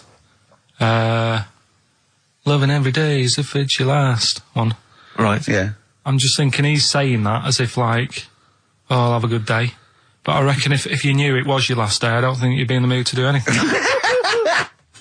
Yeah, but that's true. But I think the point is that it's living a day like it's your last. So, God, imagine if it was every day like the last. Right, let's go mental. And the good thing is, we've got tomorrow. So he's got the best of both worlds. That's what Ronan's saying. He's saying cram it in, because it might be the last. I think it's more like, it's the not knowing, isn't it? Live every day. I'd actually be happy if I never knew when I was going to die, and I was definitely going to die in my sleep. What a brilliant life you'd have. Do you know what I mean? What, so you don't get an illness, but one night you go to bed and... I know that if you knew you were going to die in your sleep and never knew when you were going to die, it wouldn't matter if it was tomorrow or 30 years' time. It wouldn't matter, would it? Yeah. I've lost you, haven't I? I've lost you somewhere. I can't, I thought that was pretty easy, all that. I said die in your sleep and not know when you died. There was no high concept there. No sleight of hand linguistically. Where did I lose you? I think you lost him on sleight of hand linguistically. Just then. You've lost him again. Yeah, I think that's the way I'd want to go. I don't want to know about it. That's why I don't go to the doctors or anything. That's a good approach. And he do you know, remember him saying he's going to die of cancer because he doesn't check his balls. He doesn't like the feel. Of course. What do they feel like, your balls? Like a wet chamois leather. With 2 marbles, 2 kumquats in a wet chamois leather. No, but I just... Why are they wet? Sweaty? No, they're not. I'm just saying smooth. Are they smooth? Yeah, because a chamois leather's smoother when it's... Do you shave them? No, I don't. In case a fireman pops round, you want to look your best. It looks like your head. You know, a fireman pops round, there you are, and he goes, oh, nice, smooth. So you never go to the doctors? What, even... I don't like it. But if you found some buboes under your arm or something, I'd wait for a bit, and I'd say to Suzanne, what do you think of that? Just see if it develops into plague. Well, yeah, because you know, don't you? Old bandages round your head. Yeah. And a bell. Yeah. Suzanne, what are you out? Can you get me a bell? Exactly. Brilliant. There was this kid at our school we took the piss out of for basically the rest of his time there, because when he was about 11, someone said, how would you want to die? Right? We do that thing, drown in fire or that. He said, I want to die of old age in my mother's arms. How old was he? Like 11. Loser. In my mother's arms? What, getting off with her? What was that? Die of old age in my mother's old she. Brilliant. I want to die of old age with my nan and my mum. Yeah, all in the same bed. Oh dear. So if it was the last day, if you had one day to live, okay, what would you do with your day? Now let's assume that you're not in a state of ill health. There's not much you can do. It's just the end of the world. And what do you mean there's not much you can do? I mean, that's what we're asking you. It's the last day of your life. It depends, doesn't it? If we're all in the same boat, if someone says, oh, unlucky, without bitterness, like, oh, we accidentally exposed you to some radiation poison, you got a day, or if it was like, there's a meteor coming this way, we're all in the same boat, I think it would be different. It depends whether it's you and the rest of the world. No? I'd do the same thing. I'd steal a car and go joyriding. But, like, go mental. I'd be smashing stuff, I'd be knocking people over for a laugh. I'd be going crazy. It'd be like Grand Theft Auto. Right, It would be extraordinary. Brilliant. Driving through parks. That's what I did in the getaway. Yeah. I tried to play it seriously. Within about 10 minutes, I was just going around areas I knew, trying to knock people over. Yeah, I don't think I'd want to do that much. Seriously. You can watch telly, because you might not know how the thing ends. Sure. Yeah, be a waste of time. You could watch 24, couldn't you? If you had a day. Yeah. On DVD. Do that then, do that. Do that, yeah? Well, but I mean, let's be honest, let's say you can take all the money out of your bank account, you can fly anywhere in the world, you can do whatever you want. Well, not a long flight. You could. Well, no, but you've got your girlfriend. Australia, you wouldn't make it, would you? No. Why wouldn't you go to the monkey sanctuary down in Cornwall and just go around cuddling as many monkeys as you can? I'm going to tell you something now. Go on. Go in there next week. Are you? Yeah. Taking my mum and dad away, because, like, Suzanne's mum and dad... What, you're donating them? Most people put them in a home. What are you going to do? Out of a monkey sanctuary is cheaper. Taking them down, taking them down to Cornwall. Hold on, I thought you said you'd never go away with parents again. No, but that was Suzanne's mum and dad. Oh, is this to get even or something? So we'll do that, and then we'll can it, then. That was your outing. Your phone and both sets of parents, and it goes, right, you won't be seeing us ever again on holiday. We've taken you away, Be careful that the monkey people don't buy you off your parents. Yeah. And don't make sure they don't leave any of the monkeys' food in the telephone box, because Dad will have that away. Yeah. No. I was talking to him about that the other day. About the nicking in phone boxes. And he should we just explain that to They live in a small village in Wales, and it's like one sort of utility store, and when it's shut, they leave you shopping in the telephone box across the road. And Carl's dad found out about this and goes and helps himself. Yeah, to other people shopping. That's terrible. Yeah, go on. And I was talking to him about that, saying, have you picked up any surprises in the phone box? And he said, no. We were talking about other stuff he used to do. One of them used to be going in this supermarket, right, in Manchester. Yeah. Needs a new pair of shoes. Yeah. Go in, take a new pair off the shelf, pop them on, leave his old ones there. Really? And walk out again. Yeah, brilliant. And then you go in after and buy his old ones back like an idiot. Yeah. Yeah. You'd go in the next day. They look nice. Yeah. My dad's got a pair just like that. I've always wanted them. Can I have those? Incidentally, we don't advocate the stealing of shoes from shops. Or the joyriding and killing people. Unless you've got one day left. Okay. Or phone boxes. John. Fighting. M. Gervais, Merchant, Pilkington. Rockbusters. Oh, brilliant. Is there a jingle for Rockbusters? I don't think there's ever been one, is there? No. Can you come up with one quickly? Oh, Rockbusters. Brilliant. All right. Well, the prizes this week, there's not many. I have to say, Carl's not sourced many, but what he's got are actually good quality. Well, I'm trying to instill in him that it's, quality, not quantity. Absolutely. As opposed to, 15 copies of, Fools and Horses Christmas Special with a giveaway 3-wheeler yeah.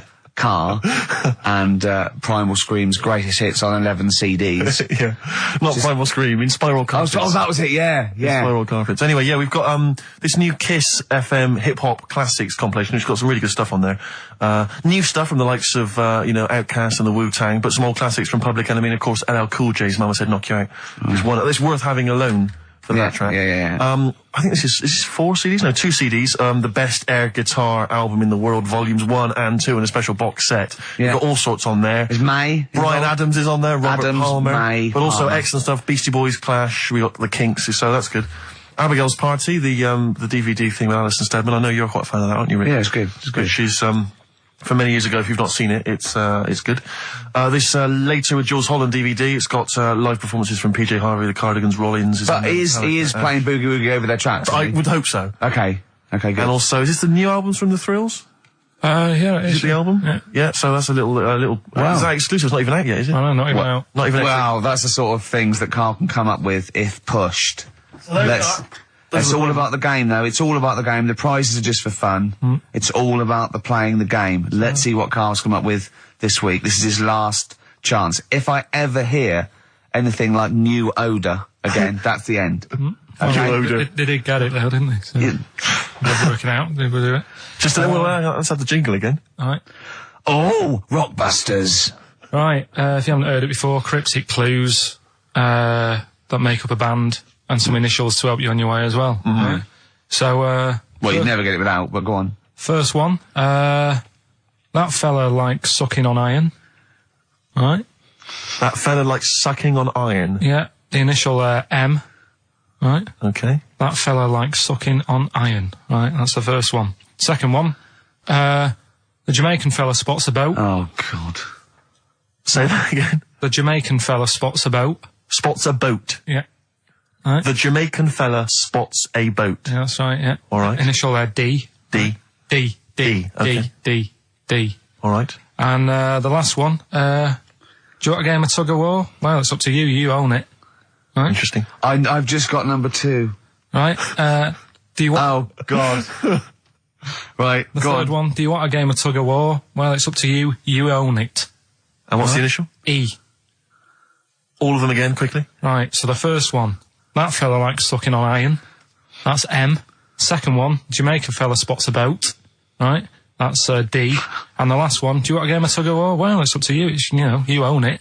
Right? He finishes it like it's a whole story by the end. That's E. Ricky.gervais@xfm.co.uk. Please don't phone Email only. Email and we cannot be bothered to answer the phone. Ricky.gervais@xfm.co.uk. Brilliant. White Striped. Excellent. Forthcoming single from the White Stripes, I Just Don't Know What to Do With Myself. Worth checking out the webcam. Ricky's made Carl some kind of... I don't know, how would you describe that? I don't know, it's like a new thing. It's sort of like a scarf, sort of bandana. I just invented it. I don't know what Talk us through it, if you would. Well, all it is, it's a length of toilet paper. You can use silk, wool, everything. And you just put it around his neck, and then round the back, and up over the ears, and tie to a little bow jauntily on the side. If you could actually stand up, just in case they got a webcam shot of it, you can see that there. What would you call that? I don't know. It's sort of like a bandana, but I don't know. Neckadana, neck chief. A neckadana chief. A Carl chief. Yeah, I don't know. Well, we'll be marketing those if anyone's listening. Yeah. So, and would you do them in a variety of different colours for gay people? Red Hot Chili Peppers, universally speaking, on XFM 104.9. Well, halfway through, Steve. I'm Ricky Gervais. That was Mr. Merchant I was referring to there as Steve. Familiar. Friends by now, 5 years in the making. Karl Pilkington, I know him a year and a half, but he's a good friend as well. Alright. Alright, XFM, where paths cross. Alright? Oh, so, any interesting things to talk about, guys? Dr. Fox style? Any amusing observations? Have you taken a sideways look at the week's news or anything, Carl? What have you... Tell you what I did here last night. Go on. 5 Live. They do like a review of what's gone on in the week. When we've been busy in the week, I haven't always got time to follow what's going on. In the world, sure. Someone's made a chicken with teeth. For what reason? Don't know, because they can. Just because they can. And like so it chooses food. Yeah. They had a few guests saying, well, where will it all end? So you sure you weren't watching a Wallace and Gromit video? No, seriously, right? They're doing it. They're chicken with teeth. Why would they spend millions researching? What do you mean they've got a chicken with teeth? What do you mean there's a chicken with teeth? Sounds mad, doesn't it? What are you talking about, Carl? That's what they've done. Do you know, like... Why? I don't know. They're just messing with science and that, and that's what the people were saying. Why are you doing that? Do you know what I mean? Where will it start? What's the next thing? They did the sheep. They did the cloning. Right? The rat with an ear on its back. Did that. Can hear a cat coming, can't it? What else were they talking about? They were talking about that sheep again, that cloning one. Yeah, Dolly the sheep. Do you think it's that clever? They do all look the same anyway. What's it got to do with its cleverness? Being cloned. Being cloned, is it? Do you think that's a good thing? He doesn't think it's that impressive because they look the same anyway. Right. They could have just put any sheep in there and go, look, they're the same. Yeah. Brilliant. So there was a programme, people were talking about... What are you talking about, a chicken with teeth? It was the latest news. It was like all about the war and that, and I was like, yeah. And then it's a chicken with teeth and saying, hang on. Your ears perked up. Yeah, he didn't hear anything about the war, did you? That was like, they might have been speaking French, or just like whistles. And now, story about a chicken with teeth. Yeah. You stop washing up, maybe someone can let us know, Oh, God, don't open the floodgates. No, but I'm just saying I don't know the full thing. They just... Of course you don't. Surprise. They just touched on it. Yeah. Anyway, other stuff I did do proper research on in the week. Go on. Having testicles done. Having your testicles done? Yeah. What does that mean?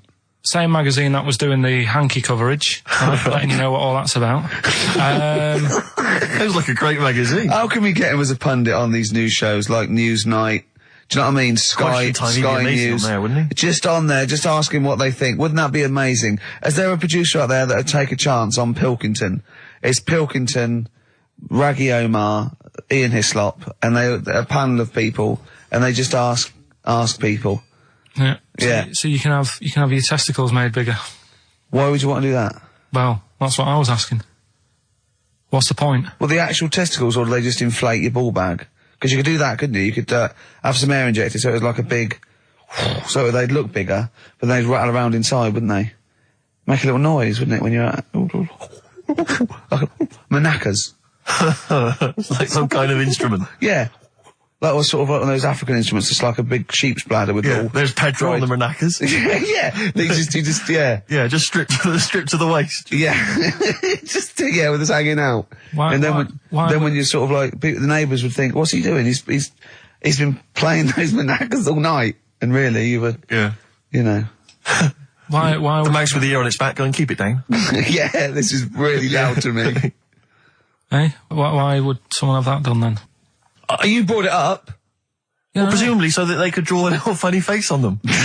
Yeah. Obviously. And you could let them down after the holiday, like you do a Lilo. Exactly. Just let them, yeah. On holiday, you're floating round, you know, like you're just in the sea with your big instrumental manacas, right? Just floating. You're having a whale of a time, like people playing it as they go past. Exactly. All right, Carl. All right, Become a bit of a sort of local celebrity. Yeah, there's Carl with his floating manacas, like a big jellyfish, right? Yeah. And then the end of the holiday, or Saturday. If you've got a little pair of tight speedos, you'll be like Jordan walking around. And then you just like... Just let them down when you come back. Let the knackers down for the plane. Mm.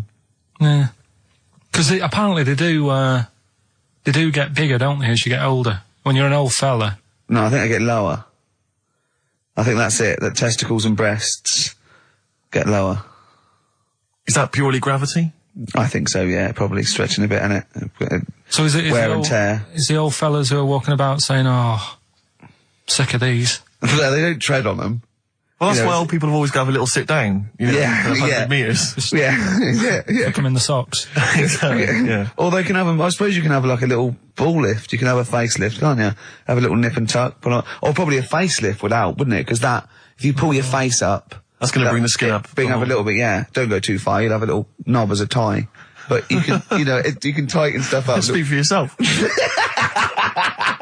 Steve with his kipper tie. That's a lovely tie you've got there, Steve. And you look so young.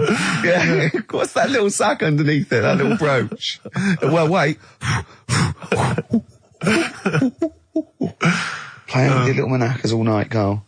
So, a chicken with teeth. And you can have your balls done. Imagine Kirsty Ward, whatever her name is, on Newsnight, saying that. And now, 2 features of the week. The war in Iraq, let's forget that. Who wants their knackers done? And look at this chicken. Careful, it bites. I think we should send this link to Dr. Fox and see if he thinks there's an improvement on what he heard during the sonas. Play a record. Yeah, get this link, send it to Dr. Fox. He'd love it. All right. Right. Plus, he'd be able to offer some kind of medical explanation. Yeah, exactly. Teenage Fan Club. Oh, brilliant. One of Kurt Cobain's favourite bands, apparently, Teenage Fan Club, and that was the song Radio. He loved them. We've just had an email here. It says apparently they created the chicken with the teeth in order to prove that DNA can be reverse stimulated. The theory being that if you can revert chickens to a state in which it has teeth, I don't know if it ever had teeth, you can alter someone's DNA to stop them going bald, Carl.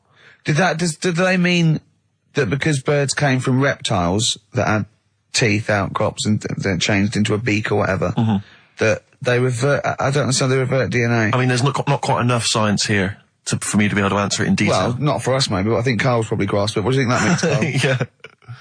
Yeah. What does he say? Okay, moving on. Ah, dear. Oh, Life's too short.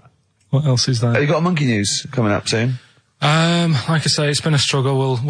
We'll do that. We'll do Cheeky Freak of the Week. Do you want to? Oh, definitely. Should we do Cheeky Freak of the Week? Cheeky Freak of the Week? I can't wait. I'll always do these. I'd start off with these. All right. Well, let's have the jingle for Cheeky Freak of the Week. Oh no. Do you remember it?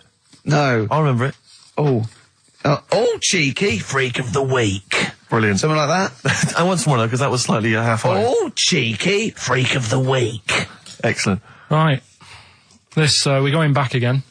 Yeah, 17th century? Well, it was 1829, right? Oh, I'm impressed. Now, the problem is with Cheeky Freak of the Week... not so much the week, is it, if you're going back to 1829? Well... Not even of the century. You haven't even done Cheeky Freak of the century. There's... What's the problem with Cheeky Freak of the Week? Just because... Other than the sort of moral implications. Yeah. Well, last week, it was a fellow with two heads. Yeah. We've done Siamese twins. It's Siamese twins again.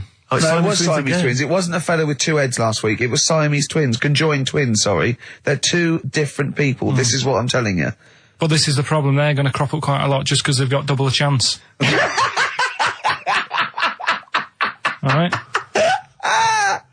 Oh, please don't write in and complain. He knows not what he does. You understand, don't you? Karl will actually feature one day in this section. Yeah. So, right, go on, Karl. We're going back to 1829. Yeah. All the way back there to This is a 1829. retro conjoined twin link. A couple of guys set up a business. They were called Chang and Ang. Oh, they're the first. That's why they were called Siamese twins, because they wasn't that what it was based on? Those two, Chang and Ang. Was it? The original, yeah. That's why they're called Siamese twins, because I think they were Siamese. So these are the first ones. Well, not the first ones, but they're the ones that got to fame, I think, and why people started calling them. So people started calling conjoined twins Siamese twins. I think I'm right there. Anyway. Good. Well, the sort of set up business, sort of going around the US. Well, both of them. And Europe, yeah. Yeah. And what they used to do, people were amazed by it anyway. But Yeah. people wanted to know how they get through life doing certain things that you think about. When you think about Siamese twins, you think about, you know, how do you get through a day like that? Yeah. Right? And the thing that cropped up the most with people was how they take a bath. So they used to go on tour around the US and Europe and sit in a bath, have a wash and that. And Did they ever wash each other by mistake? They go, oh, that ends there. That ends there. Like those things in supermarkets. They put one of those down. We go, oh. What do you mean? Put that there. What do you mean? You know the things on the conveyor belt? The little dividers. Yeah. They wind me up, those dividers. Sorry, I was a complete tangent, but for some reason, it's my own psychosis, but I get so annoyed if I'm in a supermarket, I've got my shopping, I'm just about to get served, and you can always see there are certain people who stand behind you getting edgy, itchy, worried that I'm not going to put the divider down to separate my shopping from theirs. It's like they're terrified that I'm somehow going to deliberately pay for their shopping. Sneak in their onion. Yeah. Oh, I didn't get an onion, I'll have that. And it's just, but what annoys me is it's not so much that, obviously it's a practical thing, it's the fact that they get a little bit edgy. You can actually see, certainly kind of, dare I say it, certain breed of woman and a certain breed of fella will just get a little bit itchy, a little bit edgy, and they just look at you, can just see them sweating, especially if they can't reach. I just lean over and do it myself. Well, I know, but the thing is that it's like they almost feel that they ought to wait for me to do it, as though somehow it's my obligation. And it just for some reason, I know it's ludicrous, but it really annoys me, and I actually deliberately don't put the divider down just to see them sweat. I like the way that they're actually quite well made. There's some that are brass with like a felt bottom. Yeah. Like you really care. Like a twig would do, wouldn't it? Exactly. You know what I mean? But I just leave a slight gap.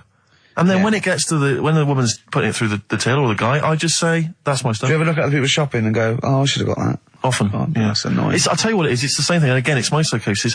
When people, if you're on a bus or a train, and we're pulling into the stop, but there's a good, kind of 35 seconds before we're actually going to come to a halt, they leap up, and they're straight by the door. Yeah. But it's this fear that they're going to miss out. Oh my God, what if I fell over now and broke my ankle? I'd never get out. To be fair, I've never had that commuter's worry. I've never commuted, but every second counts, doesn't it? Because you miss a train, it can make a difference of half an hour. So that's why commuters literally run to get their connections. But the thing is that with a bus, there's often there'll be people who are sat right next to the exit will get up and stand up for a while, waiting to get out. It just, again, I'm not saying it's not, it makes perfect sense to them. It's my psychosis. They're going to be mowed down in the streets. They will just be a few of the people. You're going to be in a lovely Chrysler. Exactly. Yeah. Well, I will be going straight through a branch of Waitrose. Yeah. Taking people out in the So we do not condone going through Waitrose in a Chrysler. In a car. Now, as Chang and Ang, they're in the bath, they're washing their own bits, they've got one of those dividers, right? They go, well, that's definitely yours. I marked mine.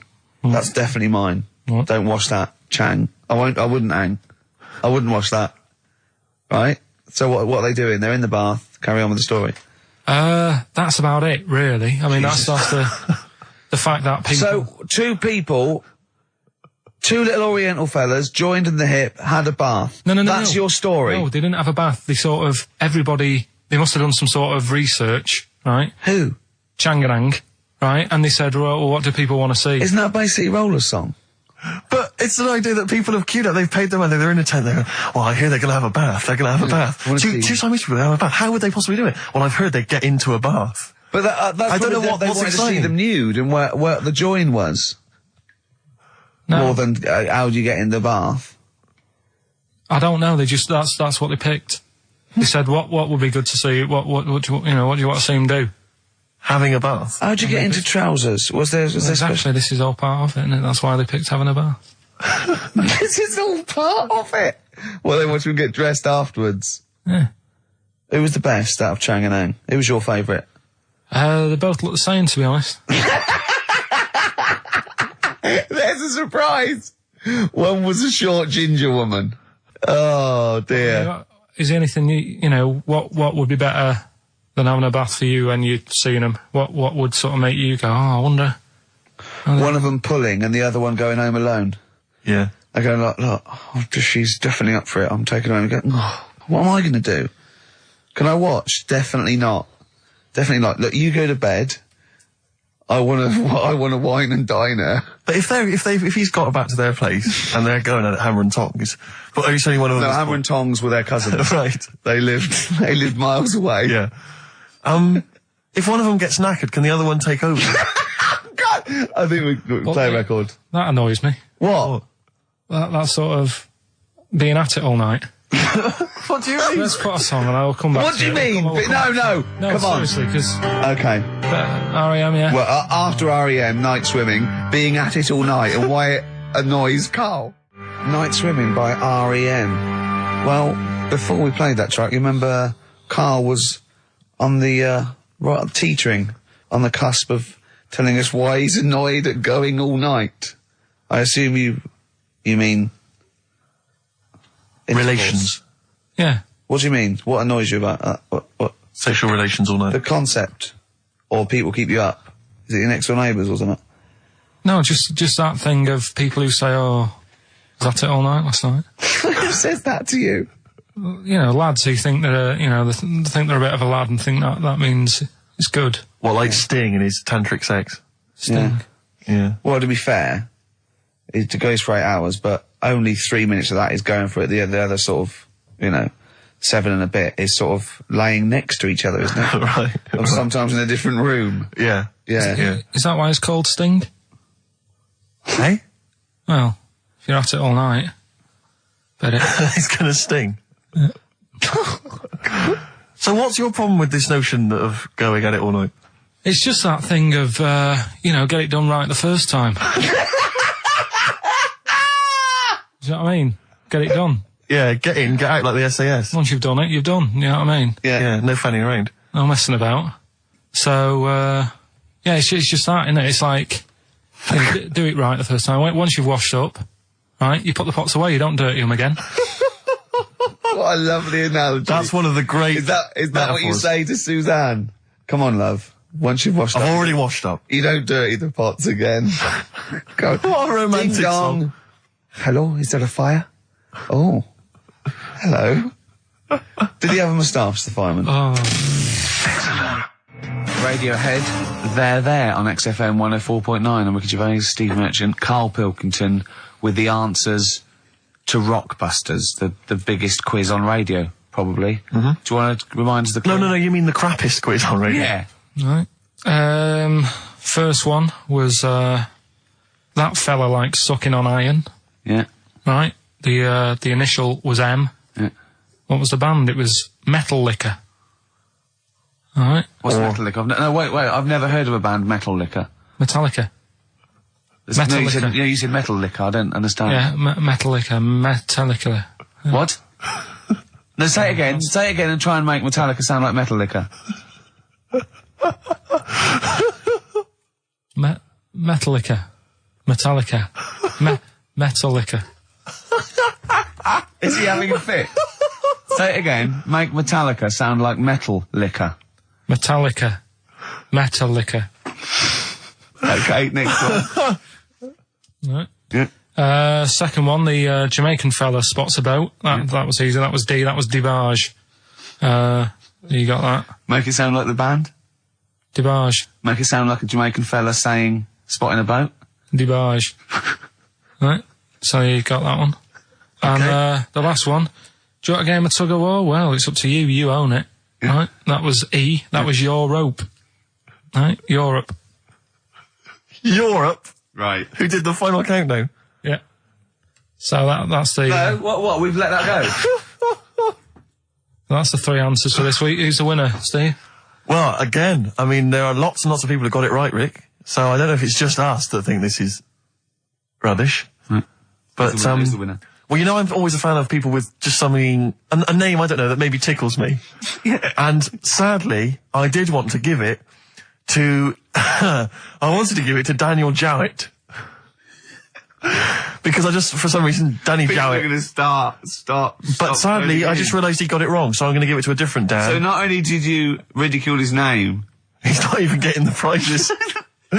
But better luck next time, Danny Jowett. Instead, I'm giving it to Dan Mason of Ilford. So he got them right, and he wins those prizes. All right. Well. okay. More of that next week. I mean, what do we think? We'll do it next week then. Yeah. Again. Okay. What are you doing now? Got a record or what's that? Hoople. But I'm not the Hoople. Oh, it's a Hoople. Yeah. The Hoopsters. Monkey News? Next. Right. Not the Hoople. Roll Away the Stone. Classic little ditty on XFM 104.9. Right? Play the jingle. Oh, is it? Is it? Brilliant. Oh, chimpanzee that Monkey News extra. Well, Is there Monkey News? I tell you what, I've been having a bit of a problem this week. Why? It's just been a struggle. Normally, I can come into work on a Monday and there'll be something that's happened over the Saturday, over the Sunday night. Do you know what I mean? Over the weekend, the monkeys have done something. Been very quiet. I thought I'll be all right. Let's see how the week goes on. I don't know if they've caught on to the fact that we're giving this coverage now, or I don't understand. Normally, people are emailing me stuff all the time about monkeys. Been very quiet week. Been checking. I was looking in books last night and stuff. Is there any Monkey News? I've got some, but just because it's not that good. Something else I found out that I thought I'd share with you. Go on. I was looking in the Guinness Book of Records, right? Because I thought they'll have something in there about monkeys or something, right? Mm-hmm. And there's a little monkey. I think it lives in Asia, right? There's loads of them live in Asia. Might just be travelling, but yeah. And something I found out. I don't know if they've got it right, and that's why I want to bring it up. Apparently, it's the mammal, right, that's got sort of the pointiest eyes that pop out of their head. Steve.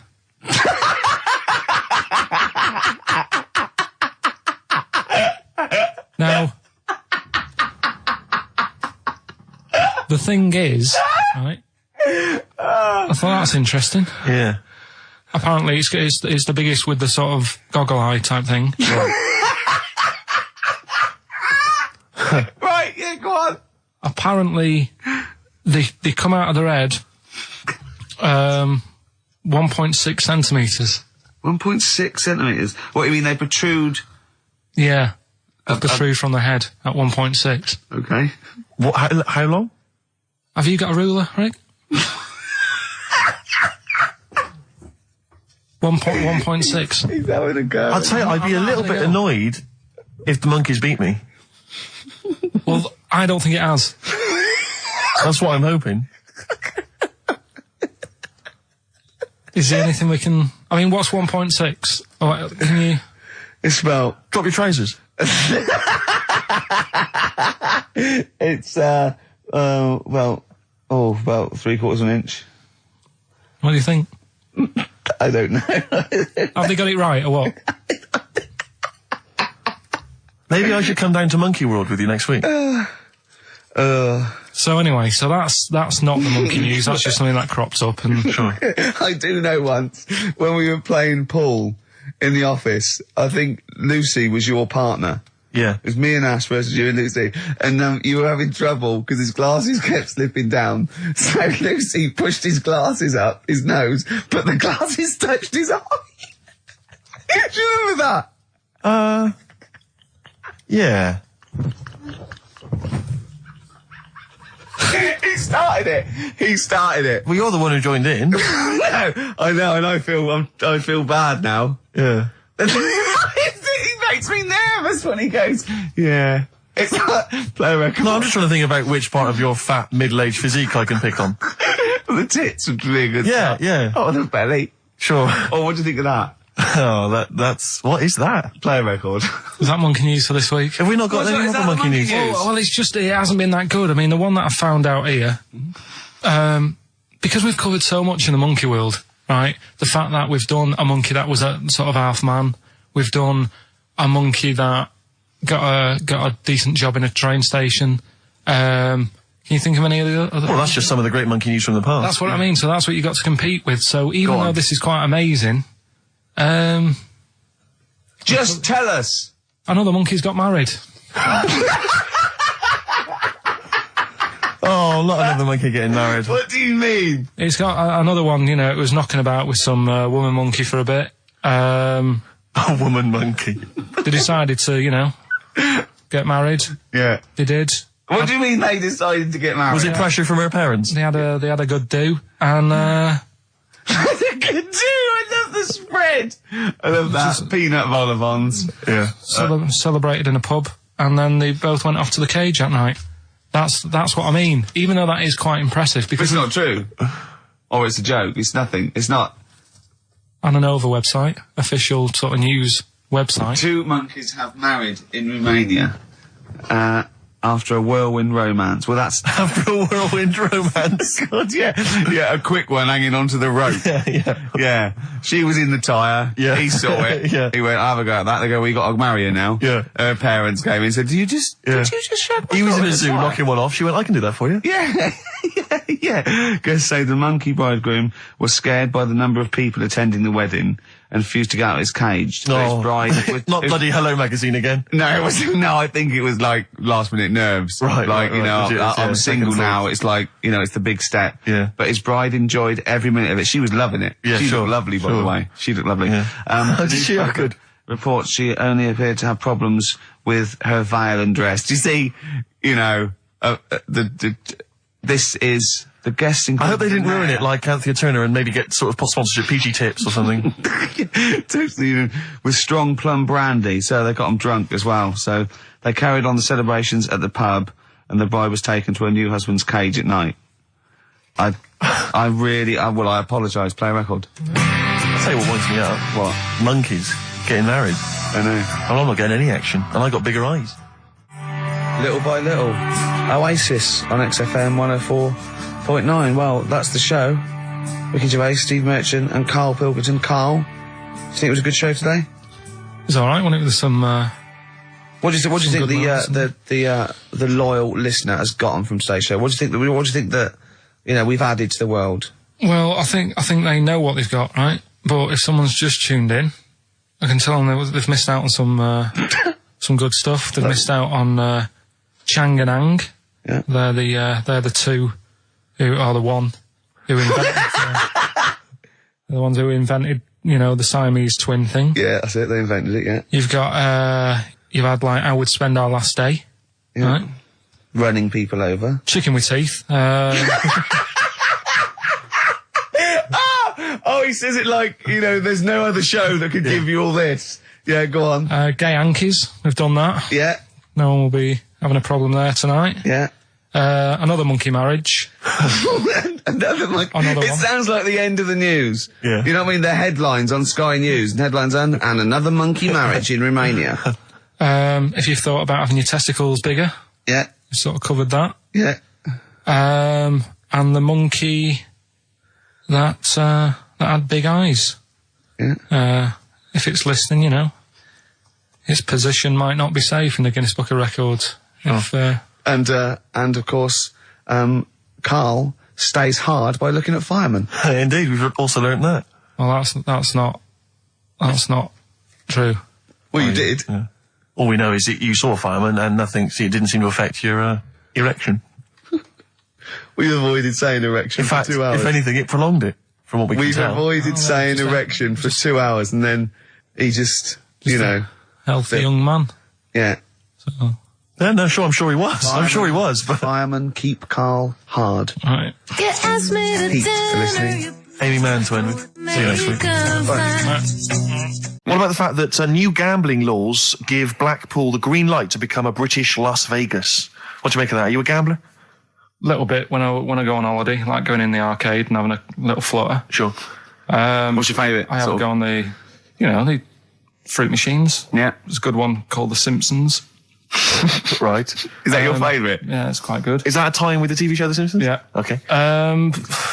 Will he make Blackpool the next Vegas? I don't think so. No, nor Can't do see I. it happening. No. You been to Blackpool? Yeah. What was it? Was anything? It's a bit rank. Is it? It is a bit rough. Okay. Needs a lot of work doing on it. Yeah. No, that won't happen. Okay. And you're not worried about this encouraging gambling, generally? Gambling's not a vice you're concerned about? If you're a gambler, you're a gambler. Do you know what I mean? If Blackpool isn't done up, they'll go somewhere else to have a flutter. Sure. So it's not going to make any difference. Okay. No. Okay, jolly good. What do you make of the So Solid crew's Ashley Walters being jailed for 18 months? Obviously not a very good example to his young fans. He should have got more. Do you think? I had a dream about him the other night. Go on. About the group itself. Okay. I had a dream that... Were they all there? Because there's a lot of them. all of them. I couldn't remember all their faces. The feature in a dream. I had a T-shirt on. He had etc. Exactly, He had yeah. two of them, he had etc. Yeah. I had a T-shirt on. You had a T-shirt on? Yeah, and it said on my T-shirt, So Solid Poo. And I was walking down the street and they came towards me.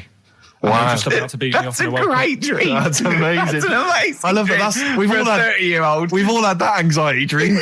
Oh my goodness! What if I meet no. the So Solid crew and I'm wearing a God. T-shirt that slags them off? Oh, I don't believe it. Yeah, yeah. So what happened? Did you get beaten up in the It was dream? one of them where I woke up. Do you know I've been telling you that I keep getting them things where you feel like you're falling?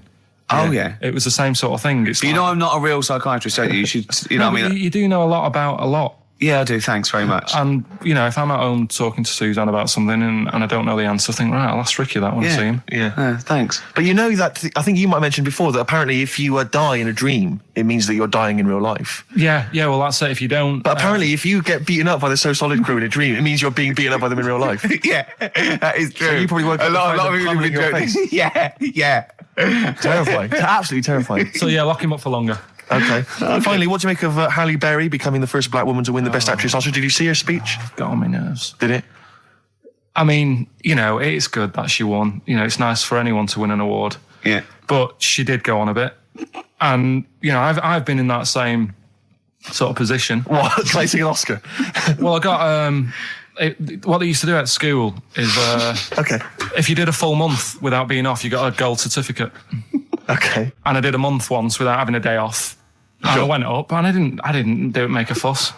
You didn't start crying. Can't play a record, mate. Well done, then. Were you the first kid in your school to do that?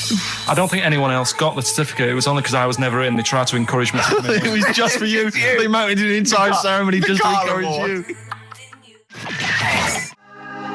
Wise words there from Bella Sebastian on XFM 104.9. I'm Ricky Gervais, with me Steve Matchin. Hi, Steve. Well, I mean, it is indeed wise words, Rick. I'm worried that people are going to get out of the office now and into the sunshine, not be listening to the show. There's always the transistor radio. That's true enough. If you're thinking of heading down to the park, take one along. It is time. Keep it low, though. Don't want to irritate other people. No, I know, yeah. And if you do want to irritate them, spit on them, it's better. Exactly. And kick them and throw little rocks. Exactly. With me, Karl Pilkington. We're into this way into the second month of the education of Karl. As you know, Karl got 1 GCSE in history and E, and we've been cramming, haven't we? Oh, and, Rick, before you mention that, can I on. just say something?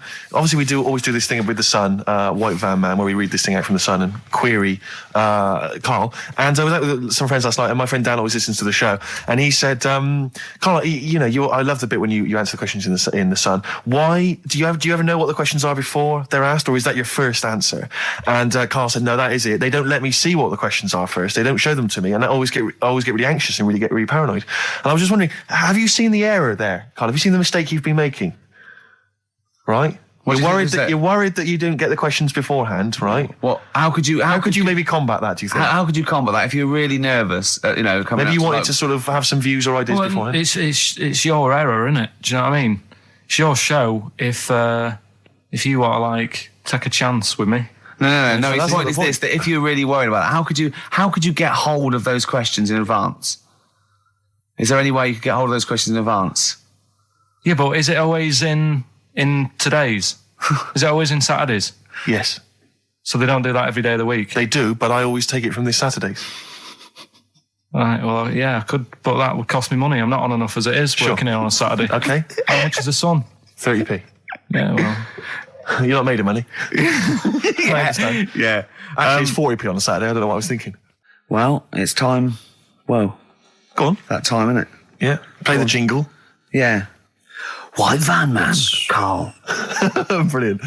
Recorded at great expense, that jingle. Yeah. This is where we just hijack an idea from The Sun, which is White Van Man, where The Sun asks, in this instance, a cabbie by the look of it. Oh no, a fruit and veg shop owner. Ours is slightly different because the Sun sort of like pick on a perfectly normal member of the public. Exactly. So that's where we've got the upper hand. Yeah. And they ask him about the the hot potatoes. This week, Karl, my first question to you, well, your thoughts, please, on the criticism of the BBC over their coverage of the Queen Mum's death. What do you make of this? You're aware of all the criticism that Peter Sissons asked some probing questions? No, I thought it wore a burgundy tie. I thought that's it. Yeah, he just it didn't show respect. He just had a burgundy tie on. See that's not really not showing respect, is it? No, it's not. You show your respect by sort of doing the news on it, giving her a bit of coverage, and showing what publicity, what a good woman she was or whatever. Yeah. And then you move on to sport news or whatever. Do you know what I mean? Yeah. I totally agree. I don't like the way everything's morbid. I was thinking about it. It's like, the way in birthday cards and that, people always put funny things in them. I think you should save things like that for funerals, for like funeral cards and that, and try and cheer people up at times when they're low. Do you know what I mean? Because on your birthday, you're quite happy anyway, so you don't need someone putting a funny comment in a card. I think, when you send a card... What would you suggest? Well, whoopee cushion, but on the vicar's chair. How would you liven up the sermon? Just little things in the card. I mean, you're just writing stuff like, well, at least you're still alive or whatever. So as you're giving the eulogy, that'd be good. So supposing someone's husband's killed in a car crash, you go around with some flowers and a little card, and it says, "At least you're still alive." Well, maybe something funnier than that. Well, maybe like if you got up to give the eulogy during a funeral, just wear a pair of comedy tits. Yeah, or those glasses that are eyes on sort of springs. But why has everyone got to be so sad about someone dying? No, what annoys me is that when you see the people on television, that sort of members of the public, and they're crying about the Queen Mother, who was sad when anyone dies, sad when anyone nan dies. She was 102, and it's sort of like I think they should cry. Well, there's a picture in the paper today. I don't understand it. There's a picture in the paper today of various people who were lining the funeral kind of route yesterday, and there's a picture of a very young child, maybe sort of 5 or 6, on the arms of her dad, and her head bowed, and it says a young girl there weeps for the Queen Mother. And I was looking at it, and you can tell she's just tired. Well, she's just tired and bored. It's so transparent that it's not crying. It's most just, what are we doing when their nan dies? Exactly. It's sort of like... But what is a 5-year-old girl going to be... Why is she going to be crying? The Queen Mum said, I can't believe it. Yeah. Teletubbies? No, the Queen Mum. Oh, not the tweenies. No, it's all in a minute. Yeah. It's just like... Oh, dear. I mean, I know. I'm sure, I don't know much about her. I don't know if she was a great woman. And obviously, it's always sad when someone dies. But it's like, it's interesting that there was a lot of tourists in that long line of people that are now queuing for hours upon hours to see her dying in state. Because it's clearly just people who want to be a part of history. Must be gutting if you're over from Sweden and you find out that the Queen Mum's died. Oh, you must be devastated. You probably don't want to carry on with your visit. Exactly. Really. Okay, listen, Karl. I think we've covered that. What do you make of the? What do you make of the first genetically modified baby? Oh, are you worried about this? Do you know what did they do? What? Let me see what it says here. Isn't it just choosing the eye colour? Well, this is the concern, isn't it? That in the future you'll be able to decide whether it's a boy or a girl, how intelligent it is, what it looks like, is it handsome, is it ugly? Obviously, no one will choose an ugly baby, and so on and so on and so on. And so it means that where will it lead? Where will it end, Karl? Are you concerned? I've thought about this a lot. What will us three look like in the future if they're being, genetically modified beautiful people? What will we be like? How will we be considered in society? True, yeah. But we've talked about this before, haven't we? About the cloning thing. Yeah. That's a bit weird. Yeah. But I don't think it matters, because at the end of the day, right, you might look like some other kid, but it's the way you're brought up that will change your features and the way you are, you know, your personality. If you lie, you get a long nose, don't you? Well, no, but listen, right, because I remember when we, you know, I was growing up on this estate. This is going to be good. Go on. No, it's not. It's just an example of how this doesn't work. Go on. So we don't need to worry, sort of thing. Sure. Right? Okay. So I'm growing up on this estate, and there was this woman about 4 houses down, right, who's a bit rough. All right. Didn't fancy her. Oh, God, no. Right, but she had a baby. Well, tell me about her first. I'm interested in this woman. Why was she? It was a very... Was it like being a man in a dress? I mean, I didn't grow up in a posh house or anything. And I'm not saying that if you live in a bit of a rough house, you're a bad person. What does she look like? But anyone can Tattoos? clean up. Look like Tony Green with a fag on. They didn't clean up much, right? Oh. Which, even if you've not got a lot of money, you can still try and make the place look nice. Yeah. Right? But she didn't. And a kid used to take a horse into the house. Sorry. Whoa, Neddy. What do you mean a kid used to take a horse into the house? Where did he get a horse? Must have nicked it from somewhere. Must have done. So you've seen a horse in it? No. What, is that from outside the saloon round the corner? Yeah, was it just tied up with a bit of leather? Right? Oh, that's great. Did Big Jake come looking for it? I'd been out. Oh. Sorry, let me get this. This was before the lynching stopped or after? Where did he get a horse from? What do you mean he must have nicked it? His mum said, where'd you get that from? I bought it. All right then, but keep it out the kitchen. I don't want you going Catlin rustling. Where did he get a horse from, Carl? And how long did he have it for? Was he leading it or riding it? Mum, open the door, I can't stop. I can't stop it. Open the patio door as well. Looks like we got us a runaway. What do you mean? I don't know, but the thing is, they couldn't afford to buy one because they're not cheap. So I'm just guessing. Maybe that's wrong of me. But I think... He had a horse? Yeah, right. So that's why the family didn't have any money. They'd spend it on the horse. No, I don't think, that's what I'm saying. I don't think they would have bought it. So anyway... Yeah, it's wise to whisper, Carl, in case they're listening. Yeah. And they could be in the room next door. It's not buying it, it's keeping it as well. Oh, so I was like in the car with my dad coming into the avenue, and you used to have to drive down it to turn round and you know, sort of go back to our house. You had the traditional method of transport. Yeah. And the horse was in the lounge. Reading a paper. Just like walking around. Oh God! What? And when I was doing, I tried to earn myself some money once by flogging little flowers in plastic cups. What? This is genius. It just keeps coming. What do you mean you're trying to flog little flowers? What do you mean? Wait. Let's play a record. Let's play a record and come back to this, because it's always going to just unravel and unravel. It's going to go for hours. Let's play a track, deeper and deeper. It's like an onion, isn't it? We've created a whole world here where there's a man living with a horse. Just walking around the lounge. I come from the West Country. I've never heard anything like that. I just think of a big sort of like orange carpet, and it's got a rediffusion telly, and this horse going, I'm fed up in here. Exactly. This is really... I am not taking the rubbish out again. Yeah. Right, play a record. Let's have Velvet Underground. We've got that lined up. Oh, yeah, the classic from the first album. I'm waiting for the man. Let's come back to the horse in a second. Little flowers in pots. What do you mean? Well, that bootleg's going under the name of Nothing, Miss Jackson, I think, by Meats and Poultry. So there you go. I do love these bootleg things because they're so pointless, but they're so enjoyable. Yeah, it's great. It's fun to do. Yeah, exactly. They're really good fun. Great. But not as much fun as White Van Carl. White Van Carl, absolutely. Do you want to explain the premise? Well, we take the Sun, ask someone else, and ask Carl. It's as simple as that. The Sun have just taken a normal person. We flipped it. We're going to ask Carl the same questions about the week's news. Yeah, just basically your opinions, Carl, as ever. What do you make of, well, obviously the big news, David Beckham's broken foot? Is this a big concern for you? No, I mean, it's sad. You know, it's sadder for him more than anyone, because, you know, to like be in the World Cup is like the main thing for him, isn't it? Yeah. But he's still a young lad, and I don't think he'll give up. I reckon he'll still turn up. He'll be all right. And, yeah, Yeah, good luck to the lad. You know I like David, I'm not going to slag him off.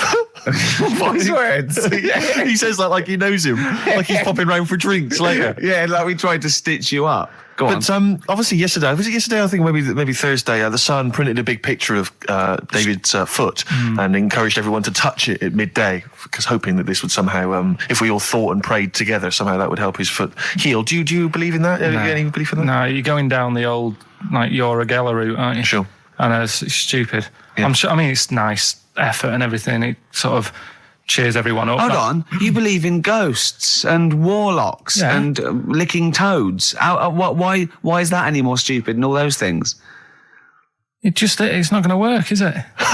All right, fine. It's rubbish. Okay. What about this then? There's apparently now available £1.5 million apartments available on an exclusive ship which sails around the world. Yeah, it's like what do you make of that? It's a huge thing, and you live on it, and it's.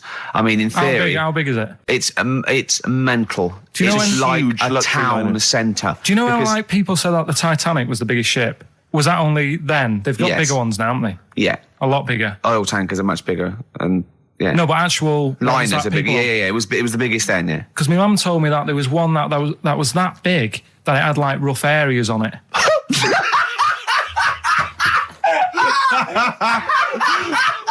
Oh God! Don't go starboard. Oh God! No, but do you know what I mean? Right. It was like we're thinking of moving. We're seeing the captain. We're thinking of moving to a nicer area. Oh yeah. I've heard they're very rough in aft. Oh God! Oh, they steal your tyres. A ship's so big that was rough areas. Oh, how big is this one that you're talking about? Well, I don't know. It doesn't give me the specifications here, but they're huge. They're huge. In theory, I mean, it's that thing with it's obviously marketing, but they're going to solve the overpopulation crisis, where soon we'll all just be floating around the sea. Yeah, I can see that, because I mean, think about it, right? I've been talking to Ricky about it. I was hoping to buy somewhere in London, but there is no way in this world that I can afford it, right? And you look at all the wasted space, like with the Thames. All it's doing is like collecting crisp packets and stuff and Coke cans, and people have to clean it up. Whereas if you got a load of boats on there, problem solved. Yeah. Would you live on a boat? Problem solved. What's his name did it, didn't he? What's that programme? Is it Bergerac? Noah. Oh, Bergerac? There was one where he lived on a boat. I think it's quite... That was a shoestring. Yeah, I'd give it a go anyway. Noah. I'd like to see you living in the air, maybe in a giant hot air balloon. Yeah, all right. But, no, the boat thing, because it is going to get bad as well, isn't it? They're saying that the water's melting or whatever. The water's melting, The ice is melting. Yeah. And there's going to be more water and less land. So in the future, it's probably going to be the way we're going to be living, isn't it? Have you seen that film Waterworld? Nah, I don't fancy it. Because that sort of predicts that, yeah. What, are they saying that the ice thing is melt? Yeah. But at the same time, I was thinking about this a couple of weeks ago. If you get, I think I read that like a big chunk of ice fell off one of the ice, what do you call them? Caps. Ice caps. Something like that. I think they said it's the size of the Empire State Building or something. Right. It snapped off and went into the water, and it's melted. And they said, oh, it's bad news, that something that size is melting. But the way I look at it, if something that size falls into the water, it's like a big ice cube, and it's going to freeze it up again. Are you with me? Not really, Carl. Go on. Right, you get a giant ice cube, the size of the Empire State Building, stick it in the water, it's going to make it's going to stick back on again, isn't it? Well, no, only if it freezes up again. Yeah, well, it will freeze up. The water's going to get cold again because you've just put a giant ice cube in the water. So when you put an ice cube in a drink, the drink doesn't freeze, does it? No, the ice melts. If you put one the size of an Empire State Building in your glass of Jack Daniels, it's going to make it freezing. It's not going in a glass of Jack Daniels, it's going in the ocean. I know, but I'm using my fables. Imagine the world. Use your brain instead. Imagine the world, imagine the sea, like the Arctic or whatever, as a glass of Jack Daniels. Okay. A big ice cube falls into it. Yeah. It freezes, it melts back on again. So we're all right. I don't know why everyone's worrying. God, thank God for that. I was getting panicked. Oh, fine. Do you understand what I'm saying? Yeah, no, you're right. Yeah, that will happen. Should we play some more music and then come back to White Yeah, this is better than ever. This is dynamite this week. The Shining, on XFM 104.9. We're doing White van Karl. Got another one there? Well, it's just your thoughts really on the Queen Mum's very British send-off that she was given this week. Yeah. What do you make of all those people queuing up to see her? Did you think that was incredible? Right. Well, what we said last week, there was I don't quite understand why there was so many people there who were like getting really upset. Do you know what I mean? Really upset, crying and stuff. And you can lose someone who's like related to you, and you don't cry like that. You sort of sit there and you think back to what you did with them and stuff, and then that's it. But the queue thing, wasn't it like miles long and stuff? Yeah, it was. Yeah. Right. I was sat watching this with Sue. 12 hours queuing. Yeah. It never got to 12 hours. It did, but that was the estimated time. No, but how long is a queue when they're just like, walking along? Think how far you can sort of like, stagger in 12 hours. Incredible. It's been ridiculous. Yeah. But again, if they want to do that, it's their time and that, isn't it? And it was at the weekend, so they could have, it's not as if they got out of work to do it. No. You know what I mean? They used their own time, so good on them. But I thought, right, what they could have done, remember when I studied Che Guevara? Yep. Yeah. Right? And don't be offended by this, it's just an idea, because they did it with Che Guevara. Remember when they cut him up? Yes, they cut him up, yeah. What was the reason for cutting him up? Well, they cut up Che in order to try and... you told us that they were going to send bits of his body to Fidel Castro and various other people, wasn't that right? As a warning, wasn't it, though, to all the people, like, one to... Yeah, my understanding was that they cut him up in order to... so they could bury him in different places, so that there'd be no shrine. There'd be not one place that you could go to in order to sort of make him into a martyr. A little bit like that. I've like I can vaguely see where this is going. 6 queues, and it's like, number 1, you can, go and pay respect to her head, or whatever. Oh, God. No, but I just was thinking the way of speeding it up. I'm not having a go, because they haven't done it, so it doesn't matter. God. But they did it with Che Guevara. Yeah. Everybody would have felt like they've got close to her, and it would have speeded it up. No, I mean, but I can understand. Can I just say that genuinely, Karl is not being disrespectful here. This is his best idea to cut down the queues. So don't phone in. He's not suggesting we should have done this. He genuinely is. But I mean, he's not doing it to be nasty or wacky or he thinks this is a good idea. So can I just throw a thought at Che Guevara, who was like a powerful man, he did a lot for the world and what have you. Yeah. And are you aware that I feel slightly responsible for this, because have you heard of the quote, a little knowledge is a dangerous thing? Yeah. Okay. Steve, next one? No, just a very quick question. I can understand those that have queued for 12 hours to see the head. I'd be a little bit annoyed if I got there to find a toe. I'll tell you what, though. I'll tell you what they could do without chopping her up. They could put about 9 queues. Each could see each hip she had. That's true enough. Because she's had about 9 of them. Yeah. So it'd just be, if you want to see the whole body, it's a 12-hour queue. If you just want to see a couple of the hips. Here's another suggestion for you, I've just thought, right? What? Instead of everyone queuing to see her, why not put her on a trolley and wheel her past everyone else? Running. So you could have some students on Rag Week that can combine it, like when they're always pushing a bed. They could just run it along the queue. No, that'd be fantastic. That'd be disrespectful. Right, as opposed to the chopping up. So sure.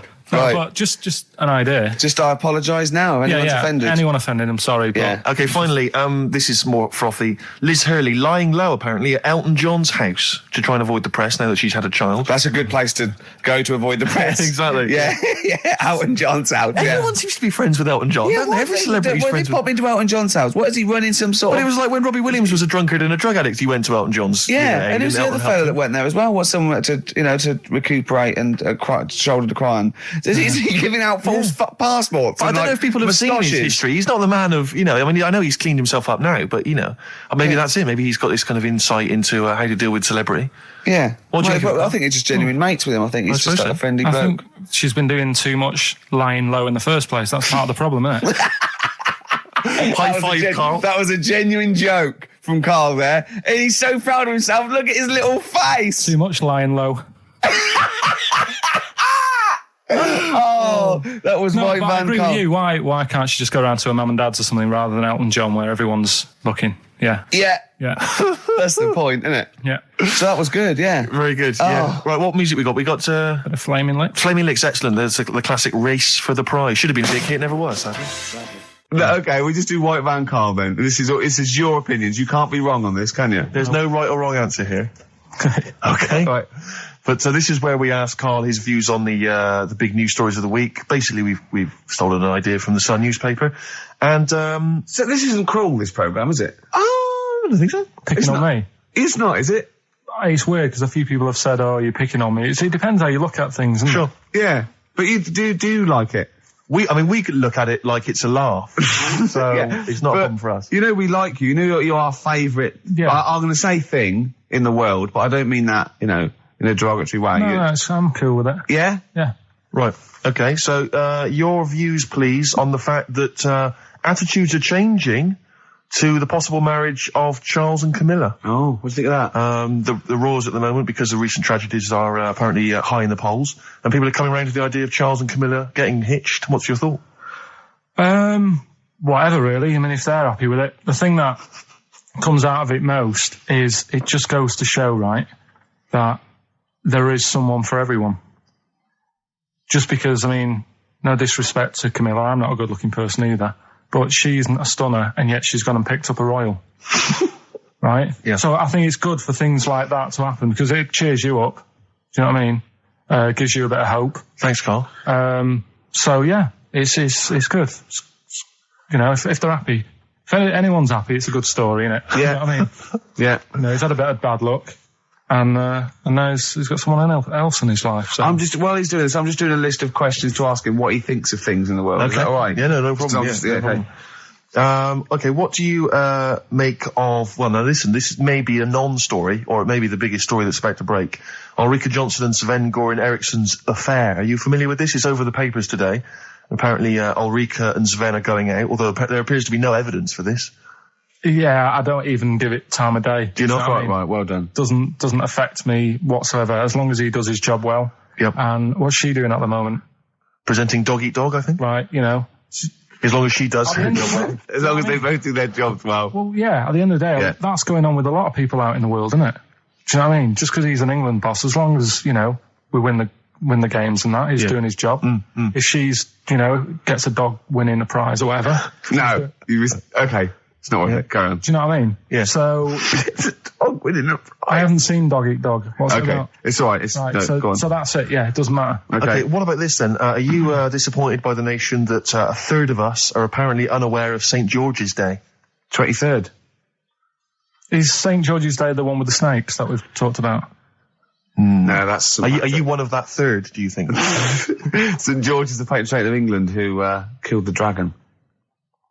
Yeah, I mean, there's too many of these days, isn't there? That's the problem.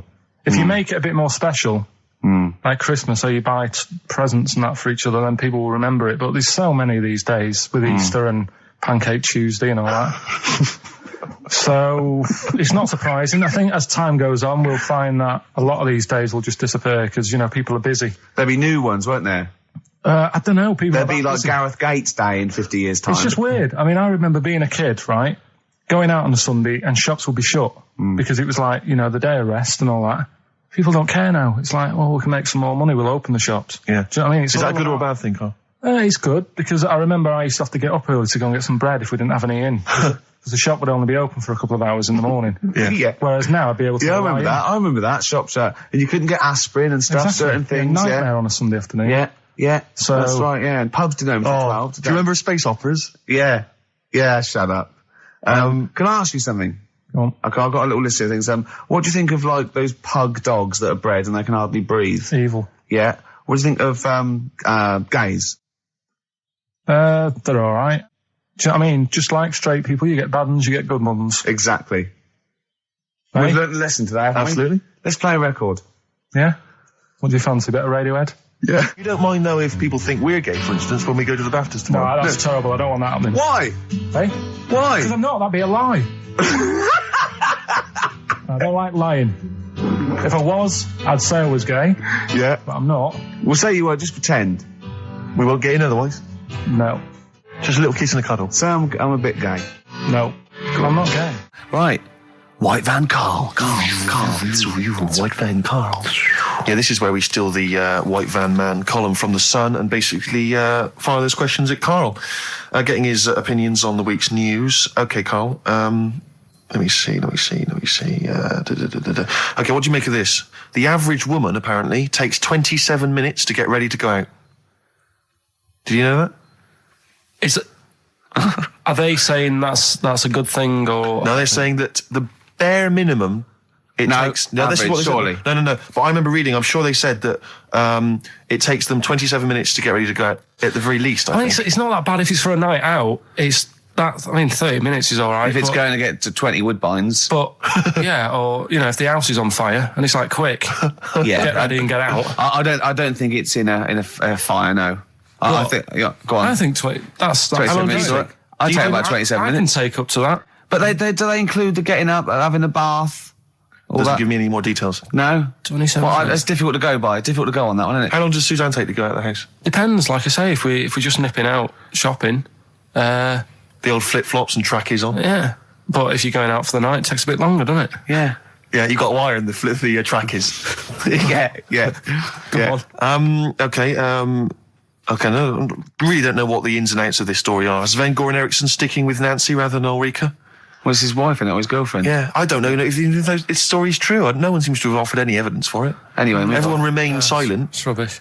And, okay, what do you make of this? David Beckham apparently was driving despite having an injured foot and just further threatening his World Cup chances. Now, obviously, you're a big football fan. Well, I'm not that big. I like the odd game. Sure. Would that hurt him? Would that hurt his foot? It can't be good. Is it in a plaster? It's not in a big cast, Sure, is it's it? better to drive than it is to walk on it. Good point. Fair enough, yeah. Cool. Can't argue with that. Can't get the bus, can he? Okay, and what do you make of this fascist leader who's having a lot of success in the French presidential elections? What's he doing? Have you not come across this story? No. Right, this is one of the big political stories. He's got a far right that got nearly 20%. He's a far-right fascist leader and he's having considerable success in the French elections. I don't think we should be asking Carl questions like this. Not something you've got to I'm getting scared. There's all sorts of bad stuff going on in the world that we don't know about. Yeah. But we know about this. Yeah, but you're better off not knowing because there's nothing I can do about it. You're absolutely right, Carl. Fair enough. I can't argue with that. Oh, God, man that's alive. fantastic. That is brilliant. White van, Carl. Yeah, White van Carl. I mean, for those that don't know, we do this. We ask Carl the questions that the Sun asked someone else. That's right. The Sun every day asks some, average Joe his views on the week's big stories. Carl, let me ask you now. What do you make of Prince Harry smoking openly at a polo club? Are you aware of this story? No. Was it? Go on. Prince Harry, you know that he's one of the royals. Yeah. And he was seen smoking openly, a fag, a cigarette, a polo. Third in line to the throne. Something like that, yeah. Imagine that. Someone smoking a cigarette who's third in line to the throne. A cigarette, Carl. Is it a non-smoking polo club? Do you know, I don't know, but if it were, would that make things even worse for you? Well, no, yeah. seriously, what do you make of it? This is, the whole, the furore is he's a role model, he's a royal. Should he be seen puffing away in a public place? I don't think it matters, does it? Not a concern for you? How old is he? Is he old enough to smoke? I think he probably is, yes. Right, yeah. Well, I think the trouble with this role model thing, with anything that's legal, it should either be illegal or not. Yeah. I just don't think you can impose things like that, because you could say that it is bad for you, and it is bad to start smoking, and it really is bad for you, it causes cancer and everything. But everyone knows that, don't they? Well, yeah, but you should either make it illegal or shut up about it. So this is Carl you're asking, isn't it? I am indeed. Sorry, so we can throw these questions your way as well if you fancy. Sorry, yeah. But it doesn't matter. But Carl, what are your views generally? I mean, it's obviously cigarettes are perfectly legal and so on, but what about stronger narcotics? Because I know you're very scared of drugs and stuff, aren't you? I'm not a fan. No, what's your concern? What's your worry? Just that you might get into them. It's like you might have them and go, oh, this is all right. Exactly, Carl. Yeah. Exactly. Although I was talking to you about it earlier, and you weren't very sympathetic about a lot of young people who have perhaps gone to crack or smack. You didn't you describe it as their own fault? Sometimes it is, isn't it? Yeah. I mean, I could have turned to it where I grew up, but I said, well, don't want to do that. It's not good for you. Sure. And I avoided it. You turned to ghosts. So you've got no sympathy for anyone who's a drug addict? It's their own fault, is your... It depends, doesn't it? Sure. Do you know what I mean? You can be an addict if, I don't know, something... I'm trying to think of a nice way that you might most people end up... start on stuff like that because something really traumatic's happened to them. Very few people go out for a laugh one night and go, let's all try it. Sure. So, but... Yeah. Just say no, I suppose, is the Just say attitude no. in the end. Listen to the cast of Grange Hill. Now, this will scare you. Now, Carl, you will be a little bit unnerved about this. Have you seen the film Jurassic Park? Yeah. You know what happened there? Well, according to the Sun here, it says scientists are planning to clone mammoths for a theme park. Look at his face. Look at that. He looks like a dog caught in the headlights of a car. He's terrified. I love Carl. He's sprung to attention Carl. there. Is that the best news you could have? Man moths.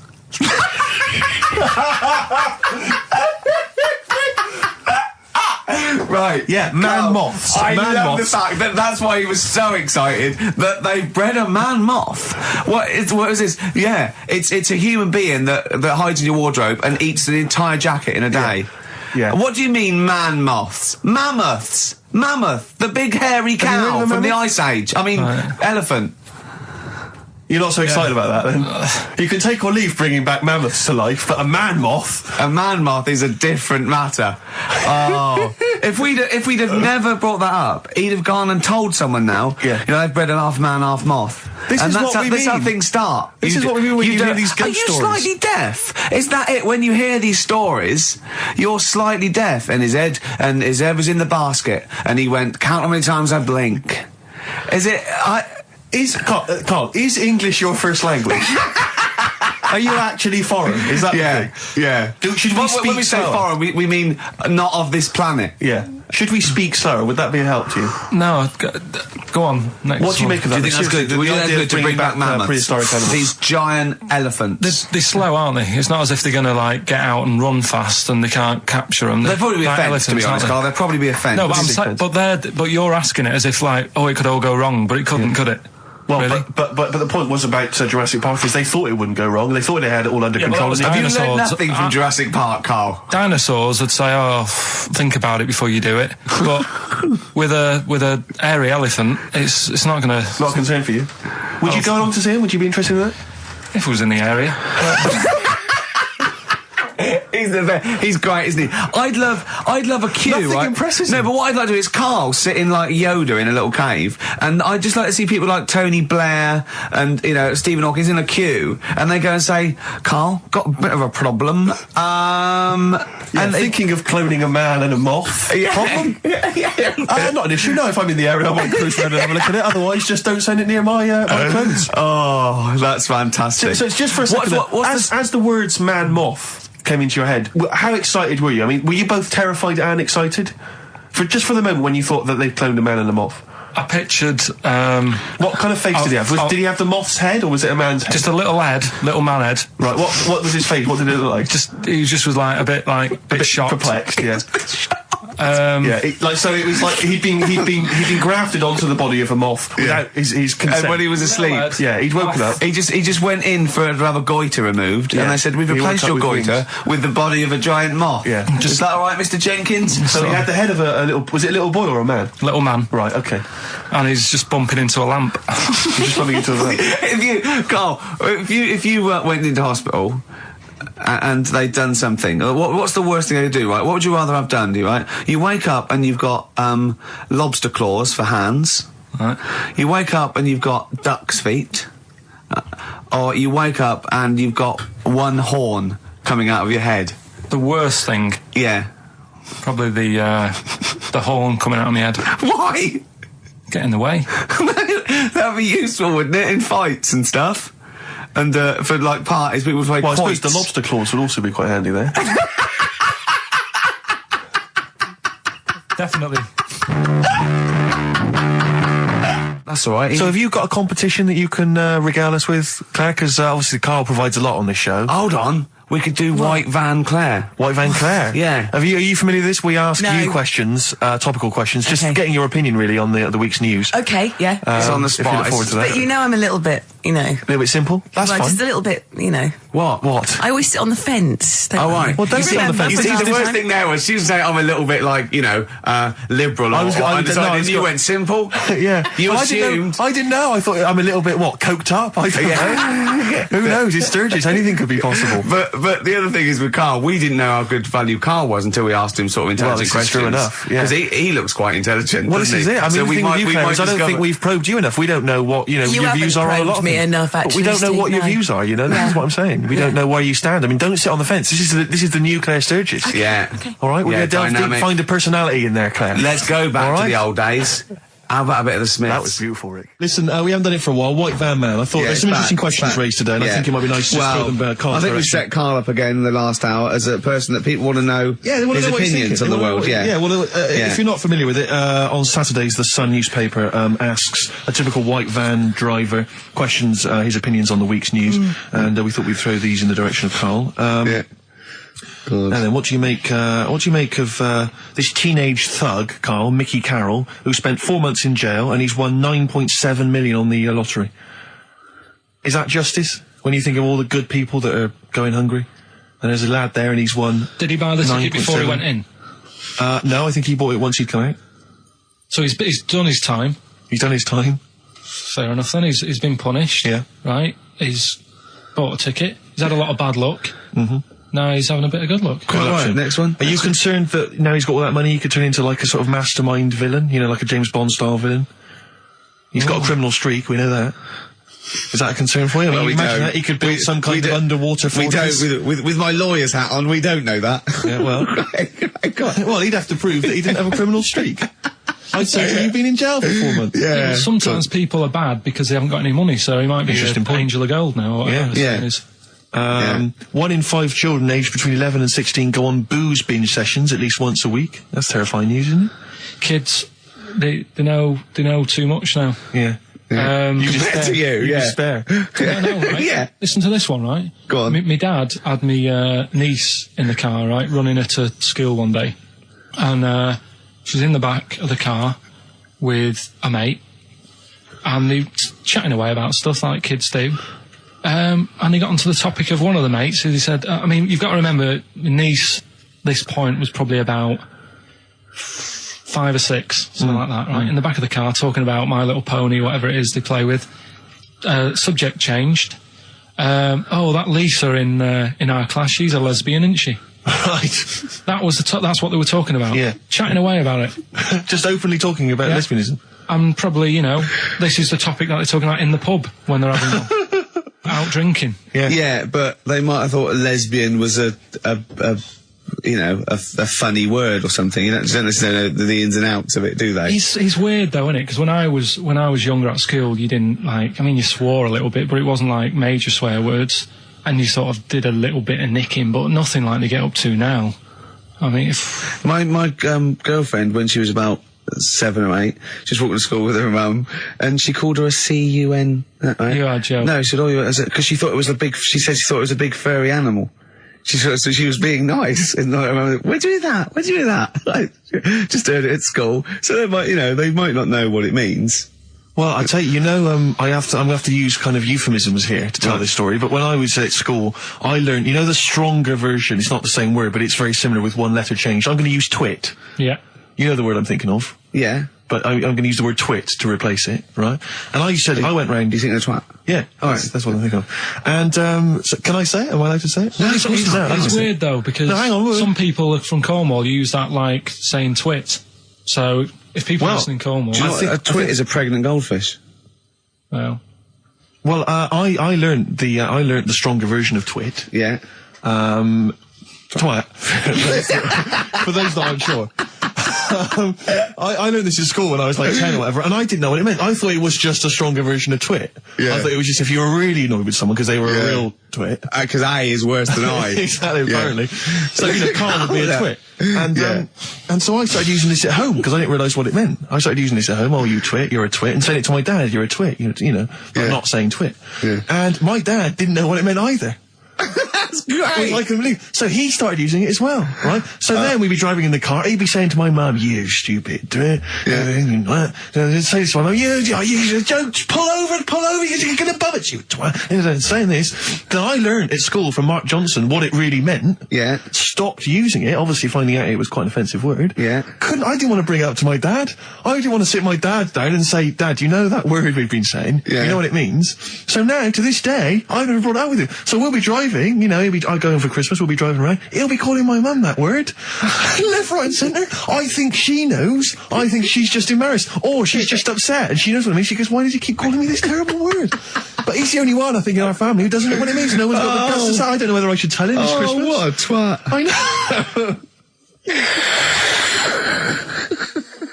It's a long time since we've had any white van, Carl. For those that don't remember this particular hot feature, we basically ask Carl some of the questions that are asked of a white van driver in the Sun. They always have this on Saturday afternoons. Anyway, here's the first one. They're not fascinating, Carl, but I'm just interested on your take, really. Yeah. What do you make of Cilla Black quitting Blind Date after her husband sent a message from beyond the grave? You familiar with this story? I didn't know that. What's that? She went to see a medium, and supposedly her husband passed on information through the medium, which was incredibly vague, but persuaded her to quit live on air. Well, it's about time, isn't it? If even dead people are saying, enough's enough. But I'll tell you what, though, talking about ghosts and that, do you know how I'm into them? Yeah. Right? How weird do you think this is, right? Well, it's not true. Before you say it, play a record. No, go on. Go on. Right, it's this woman. I don't even know if it's ghost, really. It's just a bit weird. Sure. Yeah, sure. There's this woman, Yeah. and she's not a woman, she's a kid. Sure. Okay. Sure. She's walking down, like, a street in her area. It's a nice day and everything. Everything's normal. She's walking down, and a woman comes up, cycling past, right? The woman on the bike looks at the kid, absolutely terrified, right? Got a really scary face on her. Yeah. The kid's thinking, why is she doing that? Yeah. Right? So anyway, she thinks nothing of it, goes, I think she was playing in the park or whatever, goes and has a nice day. About 15 years later... Oh, right, yeah. She's, I don't know, I think she was going to work, right, on a bike. She was riding her own bike. Riding her own bike, cycling down the road. Oh, yeah. Looks at the kid. That's the thing that happened, like, 15, 20 years ago. Right. It's her on the bike looking at her as a kid. Right. Not another child. No. So it's her. She's seen herself. Carl? I mean, I don't know where to start. Firstly, where's this information come from? But I mean, why do you ever? I mean, I don't know what part of that you think can be true. I mean, honest. I'm speechless. I don't know what to say. What are you talking about? Bit weird, though, isn't it? But it's not true. It didn't happen. Nothing happened like that. She said it did. Well, she's wrong. She said she saw herself. She saw herself as a kid, didn't she? Did she carry on riding and as an adult when she was a kid. Did she stop and talk to herself, or did she ride on by and think, that's a bit weird, there's me as an 8-year-old. I won't stop, I'll be late for work. Yeah, if I'm late again, the boss said he'd be in trouble. Yeah. Oh. Well, and where is this information? Did it happen to someone you know? No. You overheard it on the bus? No, it was in the 14 Times. Oh, right. Well, okay. that's the answer. Good. We've Okay. got to the bottom of that. Right, good. Brilliant. Now, what do you make of David Blunkett accusing gangster rappers of making kids believe guns are cool? It's a hot topic there, Carl, and I imagine you've got some strong opinions. He's saying what? He is saying, basically, that all this rap music is advocating gun use and violence against people, and he's very worried about it. Nah. Okay. All right. What's the next one? Have you thought about going into politics? Because I'll tell you this, they wouldn't be able to argue with you, really, in the Houses of Parliament. Where would they start? Yeah. My fellow is an idiot. Yeah. No, but violence has always been about, isn't it? Like cowboys and Indians, they didn't have PlayStations and Tupac then, and there was still violence. What do you mean? In the Wild West? Yeah. Do you know what I mean? So you can't really blame it on stuff. It'll always happen. That's the world, and it's made up of different types and that. Again, he's right. Again, he's sort of right in a way, in his innocence, in his buffoonery. I didn't hear what he said. He just said there's always been violence. You know what I mean? It's sort Even, of like, dinosaurs, look at them. They cause a lot and of then he trouble. went too far and made himself sound like a fool But again. I'm just saying, it's always happened, it always will. Yeah. Don't try and change it. Yeah, just chill out is what you're saying. Do you know what we should do? We should all get on our bike, go and find ourselves when we're little and go, be careful what you do in life. We've had a lot of emails saying, could you bring back White Van Karl? Oh, yeah. Which is that section of the show where we ask the questions that the Sun asks Someone various else. random punters of Karl. But sadly, recently, they've got very politicised and very kind of, basically a little bit depressing. So there's not really anything appropriate. But I have trawled the papers looking for other questions posed in other sections of the Sun. Good idea. I was just looking here at the Dear Deirdre section, which is the sort of problem page. I don't know what your views are on this. I'd love to see Karl. Oh, God, can we get him a job? As an Just agony. ask. Oh, my God, that would be amazing. Right? Well, here's one. I'd like to see your view on this, Karl.